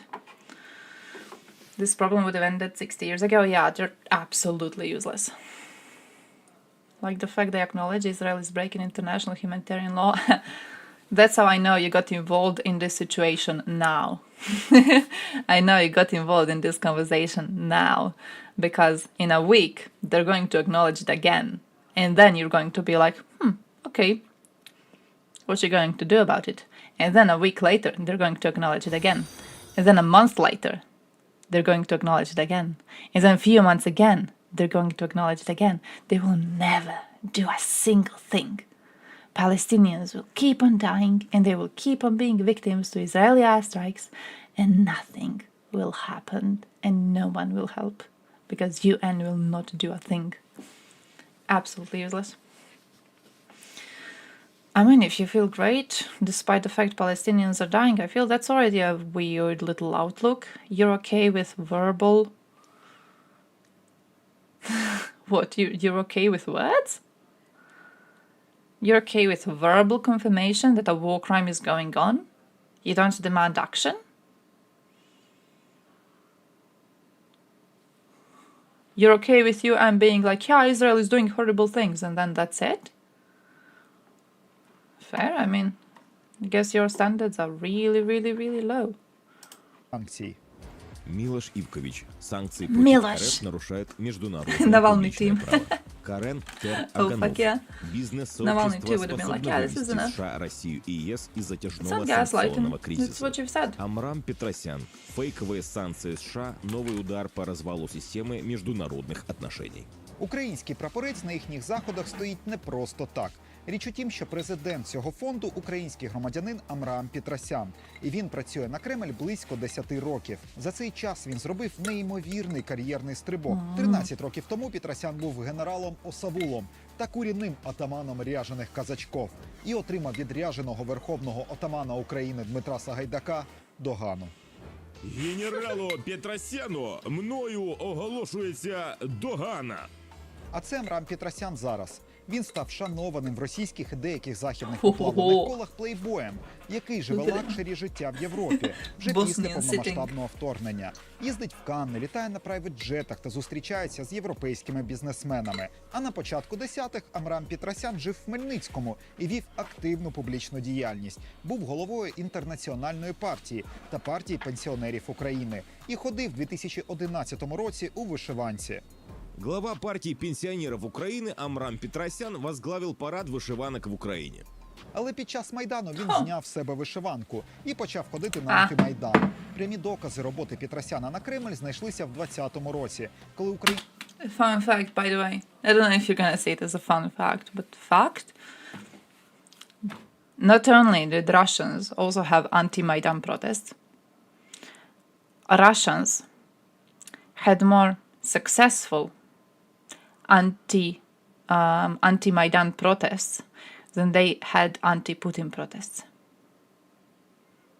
They protested more against Ukraine protesting than they did against the shit-eater in Kremlin. How would you differentiate between the responsibility Russians have for Putin versus Palestinians have for Hamas? I think... Take a deep breath. Okay, I wouldn't differentiate, but I think responsibility doesn't mean guilt. In the same way, I would not support bombing Russians over their responsibility for Putin. I do not support bombing Palestinians over their responsibility for Hamas. I do think most Palestinians support Hamas. I know they have had no proper elections in the last more than a decade, almost two. I know they didn't have proper elections, so I know they didn't really have a chance to speak their mind on this when it comes to, like, Gaza, right? But still, I don't believe responsibility inherently carries guilt. I believe guilt is on Hamas. I believe guilt is on Putin and people involved in making decisions for Russians. While an average Russian civilian is responsible because they have allowed their country to become this way, they're not guilty. They shouldn't be treated as if they are directly involved in, terrorist attacks onto civilians of Israel. Palestinians do organize a lot of pro-Palestine protests, which are technically pro-Hamas protests. They have dabbled a lot in anti-Semitism recently.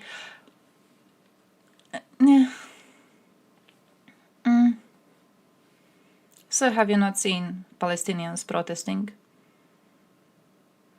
in our countries? Have you not been following? Have you not been following the situation with protests?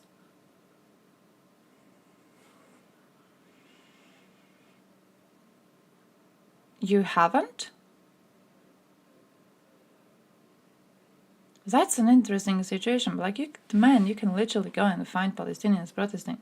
What do you want? What do you want for the proof? You want, like, the videos of the protest in which they are waving around anti-Semitic transparency? Yeah, technically it is, right? Proper word. English. But, like, what do you need? Have you not been following this? Why do you think they don't support Hamas? Where the fuck are you getting this idea from? What the hell are you doing?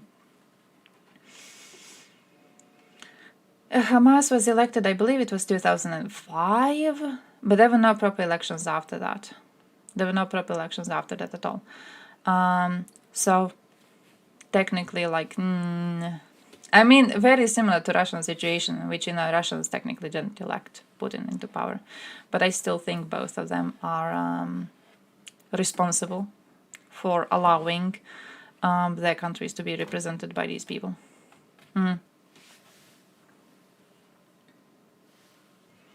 So you can literally... It's not just about seeing people in protest who support Hamas. There have been several quite big speakers on this who have been very open about supporting Hamas, coming from Palestine. And also, the fact that I'm seeing no Palestinians speak out against Hamas, to me, is enough. I'm seeing no Russians speak out against Putin. To me, that's enough. When I see them speak out, when I see them doing anti-Putin protests, I'm gonna be having a different opinion. In the same way, when I see Palestinians speak out, when I see Palestinians do anti-Hamas protests, I'm gonna be having a different opinion.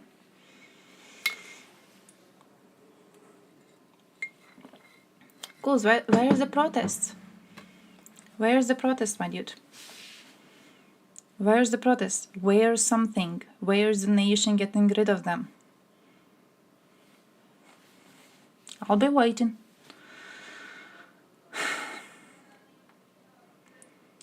Since ISIS Taliban started using them, everyone associates it with them. Bad rep, kind of how swastika is associated with Nazis. I can see that. No Palestinian will protest against Hamas when you're getting bombed. I don't expect Palestinians in Palestine to be protesting. Holy shit, no, they definitely have different things to be worrying about. No, absolutely not, absolutely not. Man, you think I know? I'm seeing like videos online. You think I'm remembering people's names on that? Like, if you want to, I can go and find the links after the stream if that's what you're interested in. I don't remember that. I'm focusing on European Union, my sir. Yeah, sure, absolutely, absolutely. But yeah, I stand by it. I stand by it. Until I see protests, I'm seeing them all as responsible. In the same way, I'm seeing all Russians as responsible. Complicity is being supportive. So until you do something to remove your government from power, nope. Українські хакери з кіберхунти опублікували листування зі зламаної пошти Саргіса Мірзаханяна. російського лобіста, який пов'язаний з оточенням помічника Путіна Владислава Суркова, якого називають головним ідеологом так званого «руского міра». Ім'я Амрама Петросяна в злитих листуваннях починає фігурувати в кінці лютого 2014 року, майже одразу після розстрілу Небесної Сотні та втечі Януковича. Пам'ятаєте, як в 2014 році по всій країні, як за командою, почались дивні мітинги через підвищення тарифів, цін на ліки та цін на бензин. Такі мітинги в різних регіонах організовував саме Петросян під керівництвом російських медіатехнологів. І потім скидав людям Суркова звіти з посиланнями. Куди йдуть наші деньги? Поверніть виплати новонародженим. Вимагаємо збільшення пенсій. Із такими лозунгами сьогодні зібрались мітингувальники під стінами Одеської обласної державної адміністрації. Висвітлювалось це все в українських регіональних новинах за російські гроші. 33-й канал выходит в новостях 3 раза в сутки с репортажом. $1000 Gustavo. можно забрать под себя. Программу Burning «Дело up at номер FSB 33». agents. Очень популярная. Такие же цены во Львове. Петросян АД. Також за російські гроші люди з No, I want to оточення finish Суркова з watching my Петросяном Ukrainian хотіли video. запустити в Україні свій телеканал. I'm ending the Зламані stream in кошти Мірза about Ханяна 20 знайшли minutes. I want to презентацію finish watching my проєкту. Ukrainian На video. щастя, запустити You've been канал їм derailing не the stream for вдалося. way too long, Тож на my dude, and початку you're here for the first time. 2015 року він разом зі своїми I am being найближчими walked around in a соратниками leash переїхав like до some Росії. bear. На свій російський номер він навіть зареєстрував фейкову сторінку ВКонтакті під ім'ям Ані Ванян. І з цього акаунту захоплювався своїм же інтерв'ю на сепаратистському ресурсі Анна Ньюс. Anna News. Два смычка. Молодцы. Anna News, by the way. I don't know if you remember Anna News. Don't know if you remember Anna News. Anna News was the one in which this was around the start of the invasion. Anna News was the one in which they posted that fake account of a civilian who saw Ukrainians bombing the theater with children in it. You remember that situation? Anna News was the one who posted that fake video of a civilian who claimed that she saw Ukrainians attacking, but from her location at the time, she basically claimed that she started walking from one location and then walked to another location. She couldn't have seen what was actually happening. Like, she lied about the whole thing because they hoped no one is going to go and check the actual city outline. So that was kind of cool. But yeah, we're not derailing the stream anymore for a dude who's here for the first time ever. They told you, well, if you wanna join the Discord, you can freely join the Discord. Because we share links there usually, but like, my dude, I ain't fucking babysitting a first-time chatter the whole stream. No, he got links. He got links previously to his bullshit about the genocide in Donbass, and he didn't even open them. I don't know what he wants.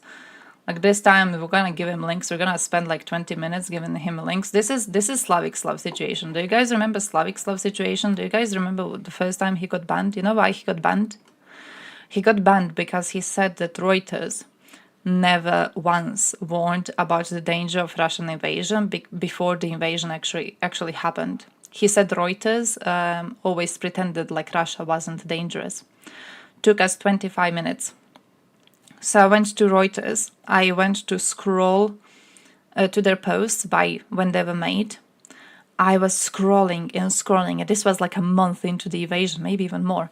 Scrolling until I reached days before the invasion. Several Reuters posts were made at the time warning about the possibility of Russia invading very soon because they were collecting troops on the border. Several Reuters posts with pictures and everything.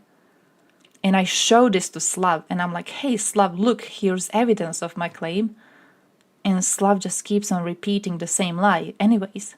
Like, he saw the evidence. He was in chat. He saw the evidence. And he kept on repeating the same bullshit. So that's kind of how I'm seeing this. If a dude ain't opening goddamn links to disprove his Donbass genocide claim, I'm not babysitting him more to show him more links that he's not gonna open ever. Анна Ньюс. Красавцы! Два смычка! Молодцы!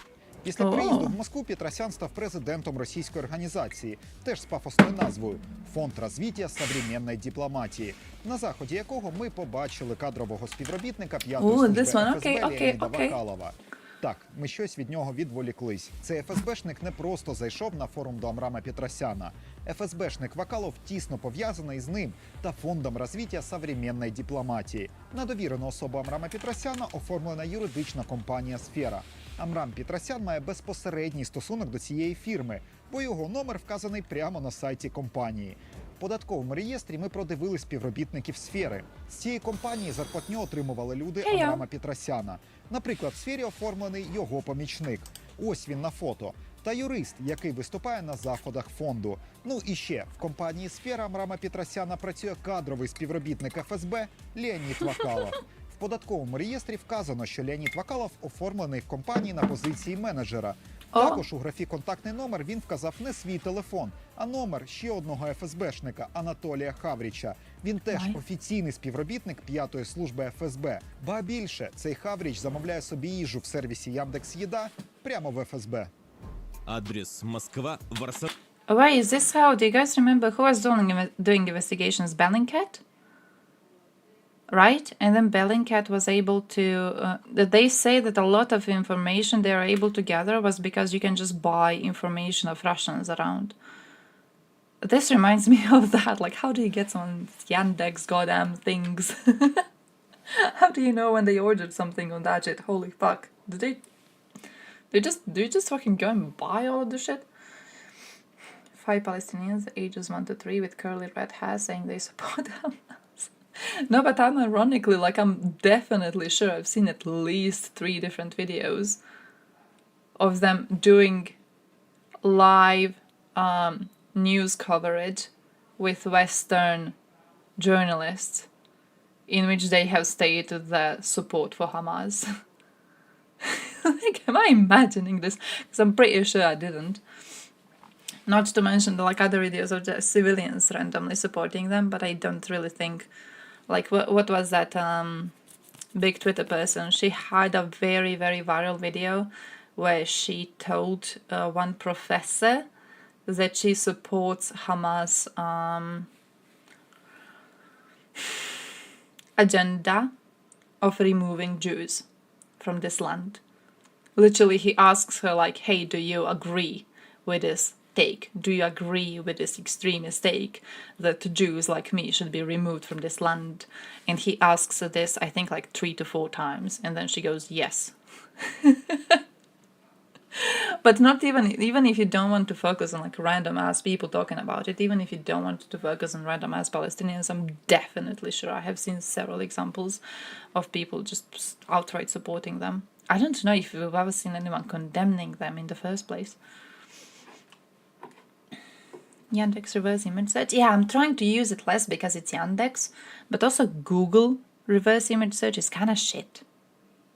It's not really working the way it's supposed to. 8.1. Примечание. Заберу у салона красоты «Зефир». Не забудьте приборы.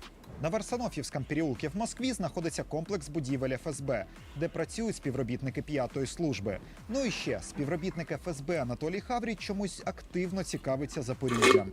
Ми знайшли його аккаунт в Телеграмі, і як мінімум з лютого 2021 року він підписаний на групу Запорізької обласної державної адміністрації. Зробимо такий собі проміжний висновок. Амрам Петросян працював на оточення Суркова і в російських інтересах дестабілізовував ситуацію в Україні з 2014 року.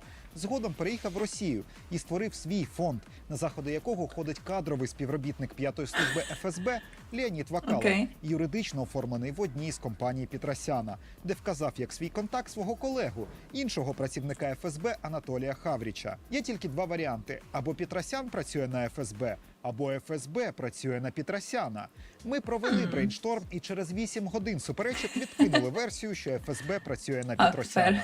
Яким для нас подивом стало те, що цей підФСБшний Амрам Петросян і його організації тісно контактують та співпрацюють з європейськими політиками. А саме з колишніми депутатами Бундестагу від ультраправої популістичної партії «Альтернатива для Німеччини» Вальдемаром Гертом та Робі Шлундом. Депутатами Бундестагу вони були з 17 по 21 рік. І під час своєї каденції дуже допомагали підФСБшеному фонду у боротьбі за відміну антиросійських санкцій. Петросян, до речі, вважає депутата Бундестага Робі Шлунда своїм надійним другом. С надежным другом, депутатом парламента Германии Hate to Робби be a Twitch Шлундом. chatter, I І wish. дружня вечеря з Вальдемаром Гертом. Всегда приятно после тяжелого just рабочего go to дня Hassan. поужинать с депутатами Бундестага. Ці два німецьких депутати дуже тісно How пов'язані з what? Росією. Наприклад, Вальдемар True. Герт народився в People get paid СРСР in у feedbacks. Казахстані і жив там до 1993 року. Працював першим секретарем районної організації в ЛКСМ, а потім був головою колгоспу. В 90-х перебрався до Німеччини і з 2013 року почав займатися політичною діяльністю. Зараз Вальдемар Герт захищає права російських німців в Німеччині, виступає проти підтримки України і регулярно ходить до Скабєєвої та Соловйова. Which job is not depressing? Что происходит в Германии? Guten Morgen. На прямой связи з Германії, депутат Бундестага. Російську за 30 років життя в Німеччині він не забув. 70% населения Германии наконец-то начинают понимать абсурдность Your job's great. поставок I'm вооружения jealous. для достижения Mine is мира. depressing. Його колега Робі Шлунд – русофіл, лікар, антивакс та як мінімум з 2013 року отаман російського великого братства казачьих войск. Организации Великого Братства казачьих войск, коллективные члены ВБКВ согласно поданных прошений. Казачья станица ВБКВ в городе Гера, атаман Робби Шлунд. Ці два німецьких депутати Бундестага настільки люблять Росію, що навіть ведуть свої сторінки в російських соціальних мережах. Це сторінка Робі Шлунда у ВКонтакті. С легким паром. Шлунд дуже любить радянську зброю. Сегодня снова пострелял в клубе из раритетного КК прежних времен. Ишь, производство СССР приятно лежит в руке, навевает воспоминания о молодости и вызывает настоящую ностальгию по спортивной стрельбе ГДР. До скорого, ваш Робби. А ще радіє подарункам від російського посольства в Німеччині. Приятный сюрприз! Новогоднее поздравление от посольства России. Большое спасибо. А це сторінка іншого екс-депутата від «Альтернативи для Німеччини» Вальдемара Герта в «Одноклассниках». Немецкий народ не заинтересован в санкциях для россиян и не будет их врагом. Взагалі, якщо почитати російські ЗМІ, то в Німеччині є лише ці два політика. Нічого дивного, бо ці двоє протягом майже всієї своєї каденції боролись за зняття Are you європейських going to санкцій з illustrate it? Росії. Please do illustrate it. Вальдемар Герт. Give it to Немецкий AI. бизнес мечтает работать с So Россией. it can make a video. Депутат от партии «Альтернатива для Германии» Робби Шлунд заявил, что санкции против РФ должны быть немедленно сняты. А Вальдемар Герт взагалі заявляв, що так званий референдум в Криму законний. Герт напомнил, что референдум о присоединении Крыма к России проводился в How are these соответствии с people allowed in международным German правом и politics, был though? вполне легитимным. Не было никакой аннексии или оккупации полуострова. Отаман Робі Шлунд і Вальдемар Герт також їздили в окупований Крим як міжнародні спостерігачі на фейкові президентські вибори у 2018 році. Причому незрозуміло за чиї гроші. Робі Шлунд сказав, що його поїздка в Крим була приватно профінансована. Приватно профінансована, ага. Йому так сподобалось приватне фінансування, що він намагався відкрити особисте депутатське представництво в Росії, тобто свій офіс в Москві. Але Бундестаг йому не дозволив. Проте Бундестаг не заборонив Робі Шлунду співпрацювати з ФСБшним російським фондом. That Gherkin's fucking video where he's like, yeah, we just took all over the buildings with weapons. We forced them into it. Про співпрацю. Вони разом And Westerners still go. боролись за зняття The referendum європейських is based, санкцій actually. та хотіли відшкодувати збитки європейському бізнесу. Международный Scary центр balls, исследования dude. санкций МЦИС, учрежденный Фондом развития современной дипломатии, поможет государствам и бизнесу подсчитать убытки, понесенные из-за экономических санкций, и возместить через международные арбитражные суды причиненный ущерб. Мы заинтересованы не только в снятии санкций, но и в возмещении потерь и убытков. Именно поэтому мы видим стратегическим They think приоритетом someone's going сотрудничество to с международным pay центром reparations to исследования Russia санкций, for the сказал sanctions? Робби Шлунд. Тобто депутат німецького парламенту допомагає ФСБшній організації. Шлунд can Класно. suck a cock. Якщо This у вас is ще not не відпала happening. щелепа, інший русофіл Вальдемар Герт взагалі залучив Амрама Петросяна як експерта в комісію у Бундестазі. Man, I've never heard of that Президент idea. Фонда развития современной дипломатии Амрам Петросян принят в экспертный совет That's one of межпарламентской their комиссии demands. по правам человека Бундестага ФРГ. Цю міжпарламентську комісію з прав людини в 2019 році створила проросійська партія «Альтернатива для Німеччини», а Вальдемар Герт був її головою. Along with Комісія NATO навіть kicking out пропонувала half себе its в якості переговорника. С нашей Who do комиссией they по think they правам are? человека мы можем выступать посредником в Actually. конфликтах, где другие организации не преуспели, потому что их опыт слишком односторонний. Например, в Крымском конфликте или конфликте на востоке Украины. Кримський конфлікт і конфлікт на востокі України. Як ви могли здогадатись, заяви цієї комісії постійно тягали російські пропагандисти. Yes, of course. Дивіться, у Бундестазі вважають Україну неонацистською державою. Наприклад, так було, коли закрили канали Медведчука, і комісія одразу стала на захист кума Путіна. В Бундестаге принято заявление о цензуре и политических преследованиях в Украине. С большой тревогой и непониманием мы узнали новость о том, что указом президента Украины Зеленского были одномоментно закрыты 3 телеканала, вещавших на русском языке. Мы, члены Межпарламентской комиссии по правам человека, не приемлем ни правового запрета и цензуры средств массовой информации в любой стране. І в цей час в експертній раді комісії Бундестагу, яка захищала Медведчука, сидів Амрам Петросян, що напряму співпрацює з російськими спецслужбами. А німецький депутат Вальдемар Герт так переймається за долю України не тому, що він працює з агентами ФСБ. Вальдемар, почему вы, будучи немцем, так обеспокоены проблемами Украины? Мне здесь тоже очень часто задают этот вопрос наши избиратели и доброжелатели, и недоброжелатели. Ми намагались додзвонитись до всіх фігурантів цього сюжету, але слухавку взяв тільки екс-депутат Бундестагу Вальдемар Герт. Він розповів нам, що співпрацює тільки з Амрамом Петросяном. Ну, с ним лично. Я с организациями так глубоко не вникал, а с ним лично, да, мы пересекались, приятный человек. Вальдемар запевнив, що навіть не знає про існування 5-ї служби ФСБ. Ба більше, зв'язки Амрама Петросяна з ФСБ – очередной украинский бред. Я даже не знаю, что такое 5-я служба. Смотрите, ну это служба, которая занимается Украиной, и мы нашли доказательства даже юридические, что в его организациях работают кадровые сотрудники ФСБ. Это очередной украинский бред. Вот у вас все виноваты во всем мире. Перестаньте вы очернять. Он мне симпатичен как человек. Що ми маємо в результаті? Маємо організацію, яка активно працювала в Європі в інтересах Росії.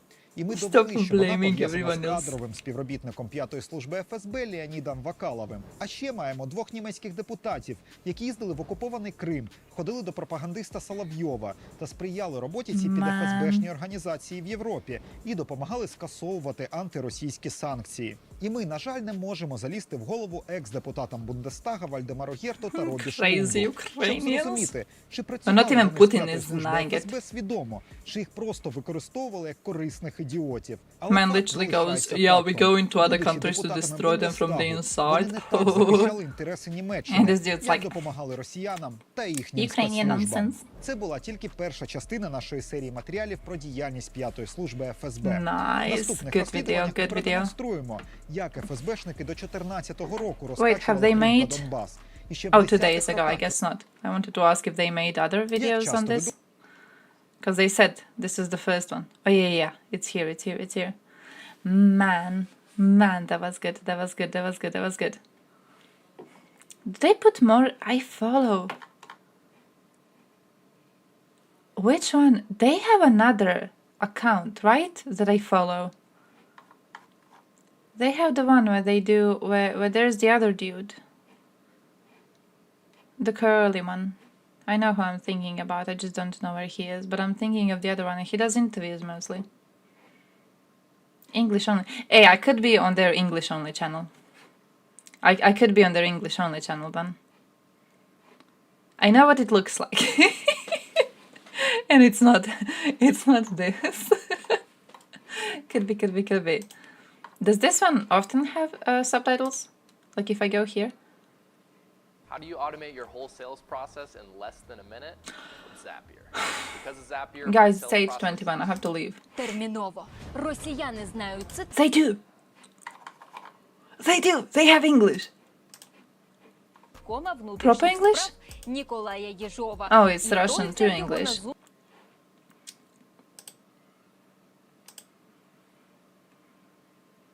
Okay, I mean, but proper Russian, so it's not auto-translated, it's proper. It's not auto-generated. It's proper. I guess that's good. Man, nice. Okay, I'll have to be saving their videos too. Nice. She happens, what happened? Do I want to see? It's Russian auto-generated from Ukrainian voice. So it's not proper, like no one wrote it. It says sensitive content. Can I show this on stream?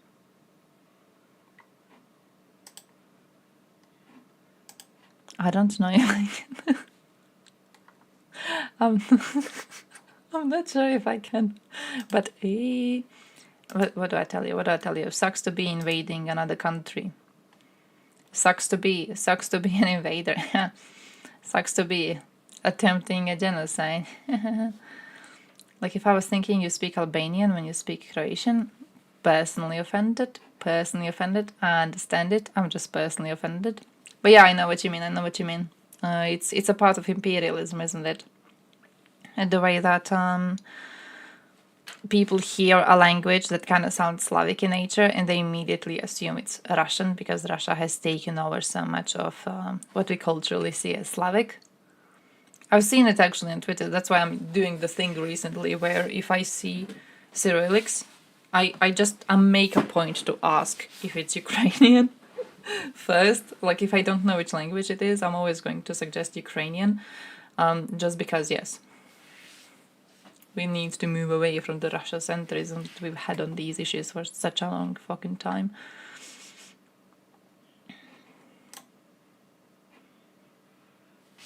Oh, more. 22 hours. Hey, by the way, Hungarians had a protest against Orban. I don't know if you followed the situation. Hungarians had a big protest against Orban.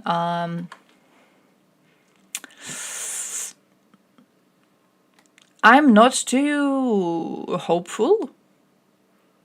Like, I like the idea of big protests, don't get me wrong. I'm not too hopeful this wasn't just letting off steam. So I'm going to be closely following the situation in the next few days, just to see what happens here, because I'm not sure if they had any strong demands.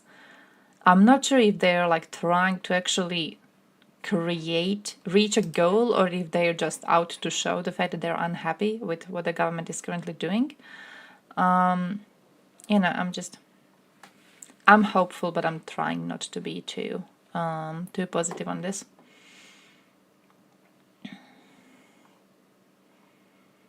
Yeah, we kept. Nice. Okay, I have to leave, by the way. I wanted to watch what's happening, and then I have to leave. Tom Emmer has been selected as the new Republican nominee for Speaker of the U.S. House of Representatives. He supports aid for Ukraine, and he voted alongside the Democrats and a handful of Republicans for the short-term budget to avert the government shutdown.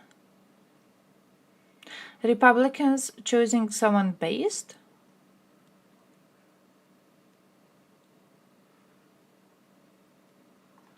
Fair. Smile unit got something?